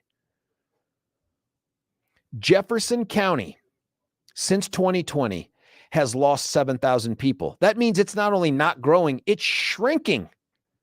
They're closing schools in Jeffco because it's an aging population. What is happening? Why are people fleeing Colorado? Why are we having trouble post-pandemic getting people back? Now, I'll tell you later on as we get through this, State of Colorado demographers all very optimistic about where we're going with this thing. But what is it? And this is an evergreen topic for us, folks. I've had this conversation with you months ago before. Are you contemplating leaving, or your kids? Or are you having trouble attracting the kids back to this state? I know a bunch of folks that are just in that generation ahead of mine that are folding up shop and leaving the state to go be near grandkids. And that's because their kids can't afford to live here. That's another reason we're losing people. I've had friends out in beautiful Elbert County, which is the most American county in the state of Colorado. And I love Douglas. Elbert's it, right? I had good friends leave Elbert County because of the politics and move to South Dakota because they just couldn't take it anymore, the direction that the state was going. And these were very politically active people, super people. Now, this is anecdotal, George, but just a couple of weeks ago, we talked about it off the air. Yeah. Just a couple of weeks ago, I'm doing bar trivia. I have a nice couple sitting there. It's obviously dad and daughter. Yeah. Come over. Hey, you guys playing, enjoying yourselves? They're like, yeah. But dad says it's kind of bittersweet because she's moving tomorrow. I'm like, really? Mm-hmm. Now, I didn't ask about industry. I should have, but I didn't get that nosy. But basically, between our brief conversation, he was in from Oklahoma because she is out of college, has given it her good, hard college try here for 2 years, and can't afford to get ahead here. Can't do it. There's nothing based on how she's earning money that is ever going to get her out of that rental spire, and she'll never be able to continue. Yeah, she told me, she was at this point, I can't even hope to buy a new car. I have to hope this thing does not ever die because I could not afford to get a used car. And I can't do it. So dad was in town helping her pack up. And the next morning they were driving to Texas to where she's moving to. Good grief. Because she said, that's where I got a job. And based on cost of living, I could actually start to get ahead and I could put some money away. And that was hard for me to sit here and see this person who was just at the beginning of their life and their career to say they can't, because of economic conditions, make it here in Colorado. I think there are probably so many anecdotes like that. I'd love to hear from it. 303-696-1971. Here's a texture. Average age of a first-time home buyer is 33. Most millennials are just reaching their prime purchase years. Yeah, maybe that's the sign for it. Maybe that's part of the explanation. But these stories like Billy's telling, like I've lived with my brother, that's not fake stuff, man. My brother is 50. He's not a millennial. This guy has been working to try to get the right home for the family for decades now and just can't do it. He got such a better deal in Minnesota. 303-696-1971. Jay, you're on 710 KNUS. Jay, what do you think? Well, if there's a market for something, it's got to happen, right? That's the way they're going to jack the prices up so high, I suppose. Don't get me wrong. I mean, I'm whatever. I own my own house, but nice, paid for free and clear. Look at you, buddy. How did you do that? Working hard. How long did it take you to pay off the mortgage, man? 1 day. What? Did you discover oil in your backyard? When did you buy this house? 1910? No, I just bought it 5 years ago. But anyway, so I worked my butt off. I'm a farmer. And so all my life I was a farmer, and then I started a trucking company, and then. Oh, well, there you go, buddy. Congratulations. Success matters. So therefore, but I paid it off. So therefore it's gone. All I have to pay is my taxes on it. That's wonderful. But it's not a mansion by any means, but it's a stress-free way of living, but what are these, hard work is what got me where I'm at. And a little bit of logical thought process. a little bit of logical thought process. What do you think is going on here then? And you're right that the market is driven by supply and demand, and there is a legit scarcity of homes in Colorado in many ways because of the laws and regulations we put on builders. But like, what's the answer to this, man? And are you seeing people? Do you think it's a scarcity? Because Yeah, I it do. doesn't matter if the price of a new pickup, the price of a new car, the price of a new home. If there's a market for it, they're going to keep jacking the price up. I don't care if it's. I don't care if it's the price loaf that's of the bread, definition loaf of scarcity, Jay. That's the definition of scarcity. When you say if there's a market for it, you're saying if there's demand, the demand exceeds the supply. That scarcity is what drives those prices up. True. So therefore, we need to build more houses. Yes, we do. I mean, from apartments to houses to small houses. You know, I mean, per se, like, you know, they used to buy. You know, when parents bought their first homes, you know, whatever it was, you know, like when my parents bought their first home, it was $30,000, you know, Yeah. and their car was $6,000. Yeah. And now a new pickup costs you $70,000. A new pickup costs you $70,000. That's a ton of money, man.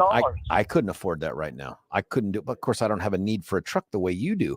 But no, but I'm even a car. Even what is a new car? A new car is $40,000, $30,000 for a new Honda car or Toyota. Jay, tell me this: do you know people in your life that are hanging it up and moving out of Colorado? And if so, why? No, we're farmers. So no, all my friends are farmers. Yeah, we stay. Well, we have to. I mean, we got to keep feeding. You know. No, but you could sell, right? You could sell corporate. You could sell to another farmer. You could sell to Jay. You know what I mean? You could sell to Jay. So, are you hearing any of that, or farmers out there in on the plains just sticking around? It's absolutely just no, they're sticking around. Man, ain't nobody moving here, you know. But we watch what's going on in the market, and we have to as a farmer. You know, you have to watch the corn market. You have to watch the beef prices. You know, we have to keep track of all that stuff. You know. So therefore, that's what affects us, you know, so the hay prices, all that stuff, you know, so there's a lot to manage, but it's not, when we watch what's going on in the world, it's astronomical to us. It's mind blowing. It's just can't figure out why it's happening this way, you know, or why people, but I can see people in distress, and then that's how we talk, you know, or whatever, you know. Well, we can see how that's happening, but with what they're doing is collapsing the prosperity in America. And when people are prospering, it doesn't matter if it's raising your corn. It doesn't matter if you're working at Walmart. It doesn't matter if you're working at a factory. It doesn't matter.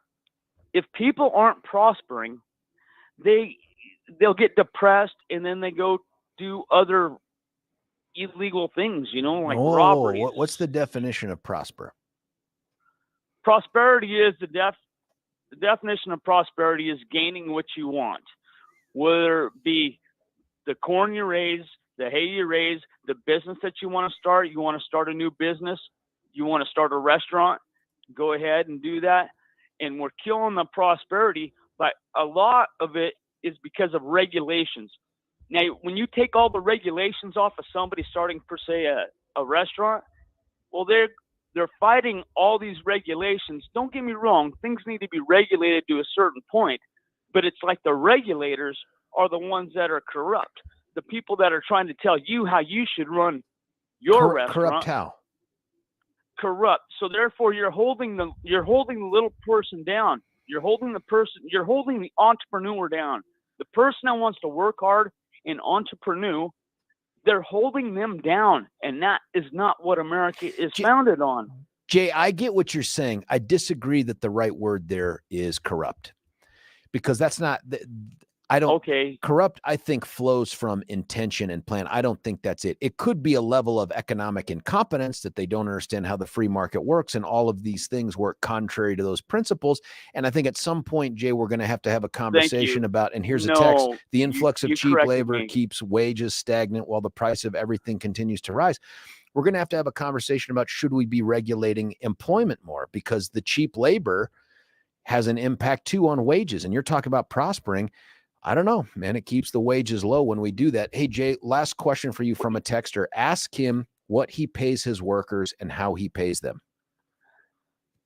I pay my workers by the hour, plus I give them an incentive for how many times or how many hours they put in. So if they put in whatever, if they entrepreneur, therefore I will give them an absolute $200 bonus every week. What are or they paid $100 hourly?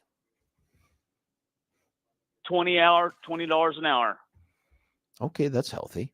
That's not bad. And they get how many hours a week work? Full-time or more than full-time? Well, it depends. I mean, every week is different, when you're farming, because, there might be some. So therefore, that's why I compensate them for that, when I can, I mean, I can't just give everybody $1 million by any means, but because you're not the government. Right. But here's the kicker. Nobody has ever worked for a poor person, and they keep going after the rich people, but I have never, and nobody ever in their life has ever worked for a poor person. So therefore, they have to remember that instead of keep going after the rich people, they gotta think for themselves. And then this is America. You could build something yourself. So you build something yourself. You save your money in whatever direction in life you want to go. You save that money yourself, and then you build something, and then you will be the boss. And therefore, you won't have to rely on the other person. But they don't understand. If it worked that easily, I think more people would do it. I just think the scary part is taking the risk. And Jay, thank you, by the way, for calling in. Forgive me. We're up against a hard break here that I got to get out of this thing before Billy just cuts you and I off. But I love the phone call. I love the entrepreneurial spirit.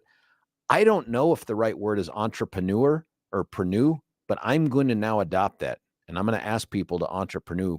Some people, Jay, you should know this, texted in Jay for president. Thank you so much for that. Hey, listen, we're going to cut away for a break, but not, and I should have asked Jay this. I mean to ask the last caller before I do this, read this. And that is, what's your hair like?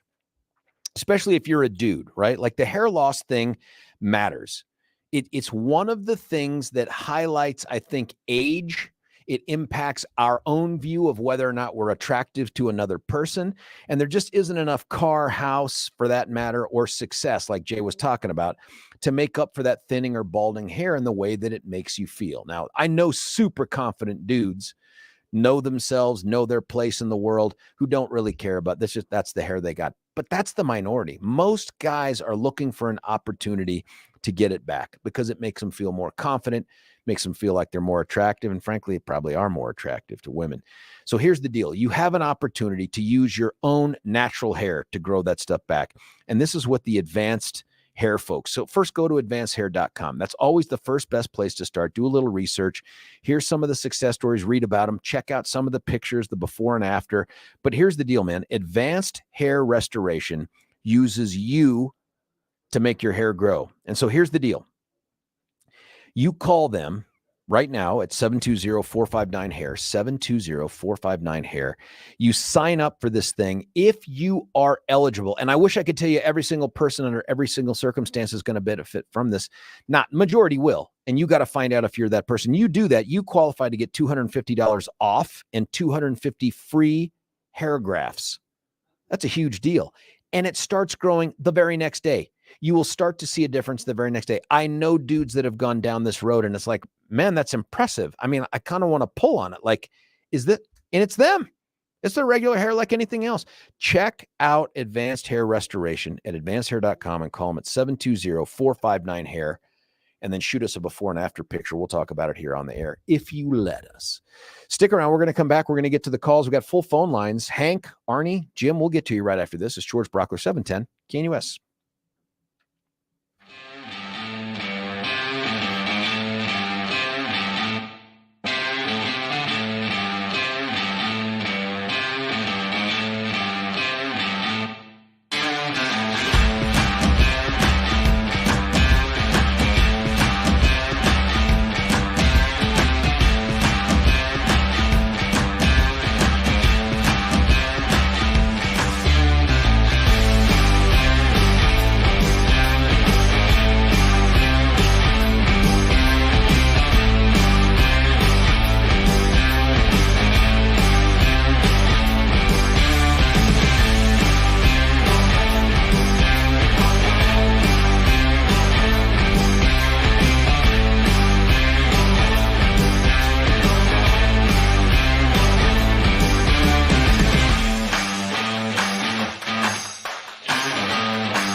George Brauchler back with you here, 710 KNUS, talking about Colorado. State Demographer.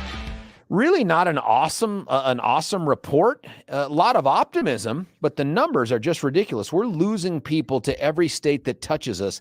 That ought to be an eye-opener to the people under the Gold Dome as they look at this special session and other things. I wonder what the governor's approach to this is. How does he justify us losing people to every state around us and others? We lost 10,000 people to Florida. Come on. Here's something. Right before we get to the full phone lines, we'll lead with you, Hank. It says that they predict that the state's current population of 5.8 million will reach 7.5 million by 2050. Starting around 2030, this is from Aldous Faldy's Denver Post article, the state will begin to see a rapid decline in its natural increase, and that's births minus deaths, leaving it even more dependent on migration. So the idea that the state is unattractive to those who don't have fantastic means to move here, that's going to hurt that. I mean, that's super optimistic. I got a text from a friend who said, hey, man, I got a mortgage rate of 2.75. I ain't moving, but if I do, it ain't going to be in Colorado. I'm going to have to move somewhere else because I couldn't get the same house. He couldn't move out of his current house and buy it again. It would be too expensive given where mortgage rates are. And I get it, man. I see a lot of people saying, I'm staying put. That adds to the scarcity, less demand for new builds. That adds to the scarcity, drives up the price. We got to do something here. They said that of the 1.7 million that we're going to get between now and 2050, 1.5 of them will be along the Front Range. They said 54% in Denver and Boulder, that metro area, 26% to Weld and Larimer, and 20% primarily in El Paso County. I don't know. That's a great question. Can we prevent them from skiing? I don't know why we couldn't also find them dangerous for purposes of skiing and then declare that they are prohibited from skiing until they've been here at least 3 years. Going right to the phone lines. Hank, you're on 710 KNUS. Hank, what do you think? Hey, George. How you doing? Good, sir. How are you doing? Good. Yeah, I was saying to Billy, I'm renting right now, and I'm 65. I bring in decent retirement, and my lease ends next year, end of June. But I'm looking at leaving the state because I'm waiting for my rent to go up pretty substantially. And I was talking to a real estate agent this morning because she was renting her condo over at Heather Gardens, which is a great beautiful area. place. But the rent was just too high for me. It was out of my budget. But we were talking, and she said that she has three main costs that's going to hit her big time next year. It's the following: the HOA fee, and they're high at Heather Gardens, but you get a lot for it. The property tax, the assessments we all got. And then the third one, insurances. She was telling me the insurances are just like my renter's insurance went up 20% for next year. 20%. And so what I'm doing, I'm getting prepared for my rent. Where would you move? Where do you want to go? I'm going to Nashville. Nashville. Why Tennessee? Why the volunteer state?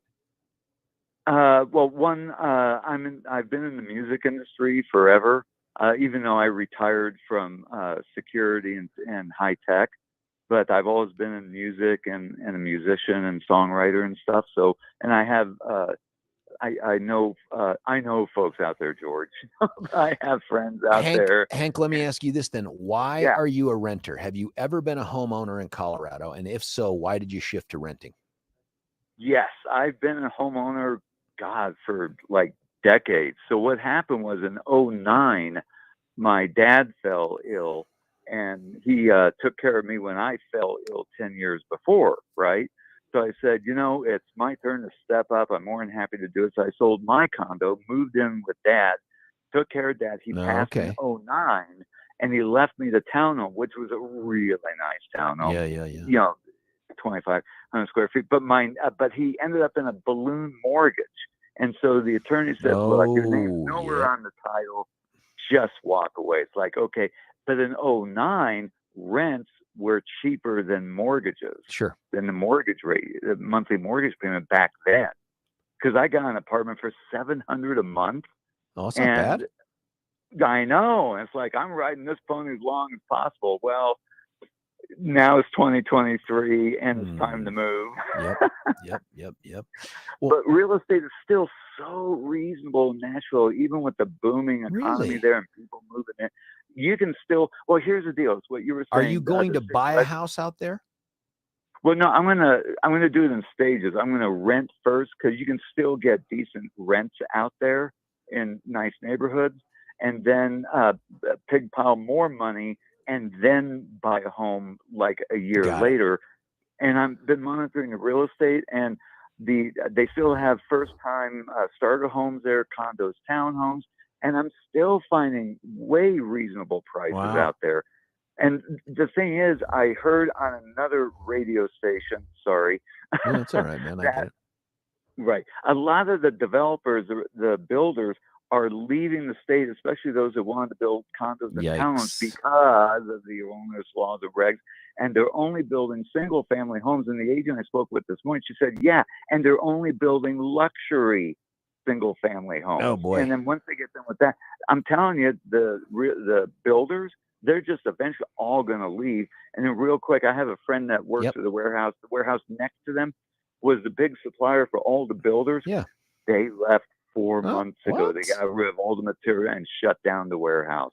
That's crazy, man. It's also, Billy said in my ear while we were talking, he echoed, that's exactly what Gay Ribble said too. Gay said that, hey, people are moving out of here and not buying another home here, and that the builders are starting to change the way they approach this market. That's tough. Right. And so I'm just getting ready now and downsizing and throwing stuff out and waiting for what I affectionately call the kick-out letter. That's the renewal notice. Yeah. My manager goes, Hank, a kick-out letter is an eviction notice. I said, yes, we don't say that.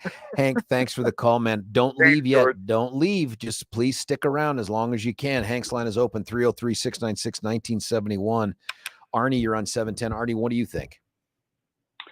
Well, George, I'm going to answer your question you've asked earlier. And number one, my son, who was born and raised in Colorado, left here a year and a half ago. He's 31 years old now, and he's a journeyman electrician in Montana. And he left because of the politics and the crap that goes on across the state. He believes kind of like I do. Now, I just turned 80 this year. I talked to you last week about the election stuff. You did. And I still have to work because most of the very few companies in the construction business until recent times never had retirement plans or 401ks or any of that kind of stuff. So I'm short on that. My son proposes that because of the availability in Montana, he said that he could buy a house up there, and do you remember the television show Bonanza? I do. In Cartwright. That's right. Well, he says if he buys a house up there, that he would welcome me to come up there and be like who was the guy that was Ben Cartwright's family's cook? He said, come up here and Hop Sing. Yeah. Come up there and cook for him, keep the house clean and stuff like that, and I wouldn't have to worry about my old age retirement. Dang. Are you thinking about it? I am partially thinking Billy about wants it. to know if we can go. I am partially thinking about it. On the other hand, the house that I live in, which is out in the southwest part of Jefferson County, I bought this thing a long time ago, and right now, my house payment for 2,400 square feet plus basement and garage and all that, my house payment is less than $900 a month. Oh man, that's pretty good. And I had the same argument that the other guy was having. That is, people tell me, why do you have such a big house and why do you keep it? And I said, you know what? If I sold this place and made a bunch of money off of it, I could not have another place for me with a lot less space would cost me twice or three times what I pay every month. Wow. And things are changing for sure. And Arnie, the fact that, relatives and stuff like that are making decisions to leave or not come back, that's my worry, is that I don't think Amanda's coming back. I mean, she'll come back to visit, but I don't think she wants to live here for a lot of reasons. But I worry about that for the next generation. Arnie, thanks for the phone call. Arnie's line is open, 303-696-1971. Jim and Josh, I promise I'll get to you as well. I just got to cut away to do that. Can't do it till I tell you. It's funny we're talking about the housing thing, because Step Denver is that organization out there. You've heard me talk about them before. Brag on them is the right way to describe it. These folks, men and women that come together to run Step Denver, have made a decision, and it's a big one. They want to help men through their addiction and homelessness problems to make them fully functioning members of society. It doesn't happen overnight. It doesn't happen in a year. It takes multiple years. They've also made the decision to do it the way that works, not the way the government tells them to do it. And that means not taking government money. In order to fund this program that provides this safe, sober, structured environment for these men, this soul-saving program, they need us. So they need you to donate your truck or your car.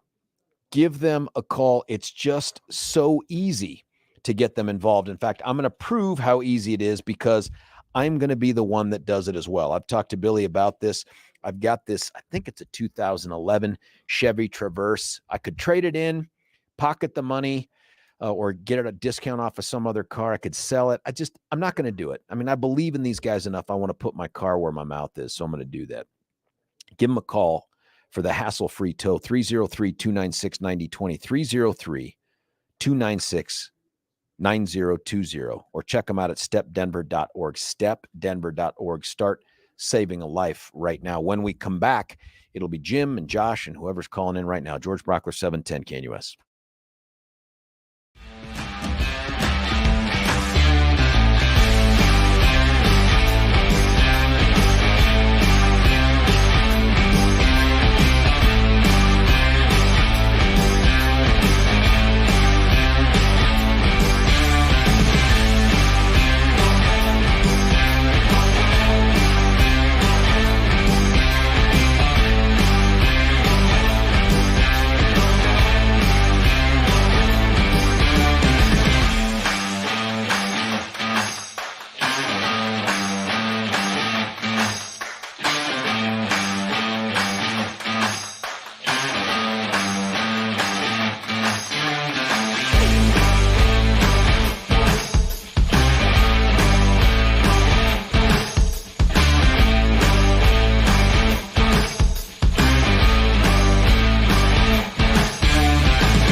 George Brauchler back with you. Your final segment of the show, 710 KNUS. I could give you the number, but dang it, the phone lines are full. Let's try to get to him. Jim from Denver, you're on 710. What do you think? Hey, mister, I think the cost of living here is the primary driver, but I do have to differ with you on you said that $20 an hour is a healthy living. I got to tell you, these illegal aliens working in the cities been making $30 an hour for 10 years already. So what? And live fairly frugally. Absolutely. Who's paying them $30 an hour? And is this all stuff where they're defeating the I-9 stuff? Illegal aliens are paying illegal aliens. Okay, we've got a whole new economy now, and we require people to put out free estimates and people to work. And you could quite literally understand that the product that these people are putting out is very, very substandard. If it meets the code, the fire code minimum, that's as far as they're ever going to go. In fact, are you talking about for housing, Jim? Are you talking about housing? Talking about housing, industrial, anything where you think you're going to get a person to come out, give you 5 different free estimates, and get it done for a reasonable price. These people, even the illegal aliens, are moving to Texas, and they've come north only to turn around and head partially back. Let me ask you, what's the solution, Jim? You're a libertarian guy. You've got economics in your mind. How do we fix this? Well, we got to use free markets, George. We got to let free markets run, which is the biggest fear that we have. The businesses do not like free markets. That's why they have lobbyists. There's not a single lobbyist out there that is fighting for a free market in their industry. Does free market mean, though, more immigration? Well, George, we should have had more babies 25, 30 years ago. Well, we can't do that now. Now, here's the bad thing. These people you want to come to your house and maybe be white and give you a cheap price, they can't afford to continue their family name. But if they move to Florida or Texas, they get a raise. It's unreal when you realize that the wages in some of the industrial places in the South are higher than they are in Colorado, while Colorado's got the highest non-coastal cost of living. It always has since about the 80s. It's always been expensive to live here. Well, Jim, it has been expensive, but nothing like this. I mean, I'm telling you, my brother, had he come into the market when my dad was in the market, and my dad and my mom were both just, government workers out there at Health and Human Services, and they could afford a house and were able to upgrade over time. Free market either. I mean, no, but I'm saying that those weren't huge wages. Like that wasn't huge wages. We had a big opportunity in 2020 when the entire world economy went backwards massively. Yeah. And what did we do? We bailed out the financial industry, and now the financial industry is buying every single house that comes up for sale. Well, I've read that article too, man. Vacant, and they're not using the banking industry to finance. And they're trying to convert the world into renters too. I can see that too. It's quick stocks, man. Yep. Jim, thanks for a good week, boss. Thanks for the call, man. I love that you listen. Hey, Josh, you're on 710 KNUS. Josh, what do you think, man? I got a minute. You can have it. Yeah, I mean, I completely agree with that. Cost of living is obviously a huge aspect of why people live in Colorado. I just actually, as well as on hold, just out of curiosity, I looked up what the average home cost was in Colorado in October, according to the Colorado Homeowner Association. It was $678,000 was the average home cost to buy.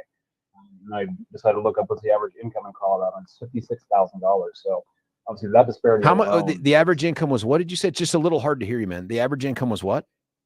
76,000. Dang, that's what Billy makes on one weekend of trivia, but I don't think everybody else, we lost him. I think that was Josh. I think we lost Josh. I think it was an internet call or something like that, or VoIP or something, but we just lost you, man. Point is well made. Average value of a home, $675,000. That's 6 months pay for Billy. $75,000 is the average pay for annual salary. That's what Billy makes in a weekend of trivia. And even Billy is not thinking about moving. He is going to stay put in that home. How long have you been in that house, Billy? Oh, easily. Well, actually, realistically, 22 years. 22 years. And do you have a good rate on the mortgage? Oh, yeah. Really? Tell us. Go ahead. Give it up. No. Let's just say it's under 3. Oh, man. I'm so freaking jealous. Anyway, arm you. Listen, that's all the time that we have. Thanks for a great show. Listen, more going on. We're going to have conversations about it tomorrow. I just want you back here 6 to 10. George Brauchler. It's 710 KNUS.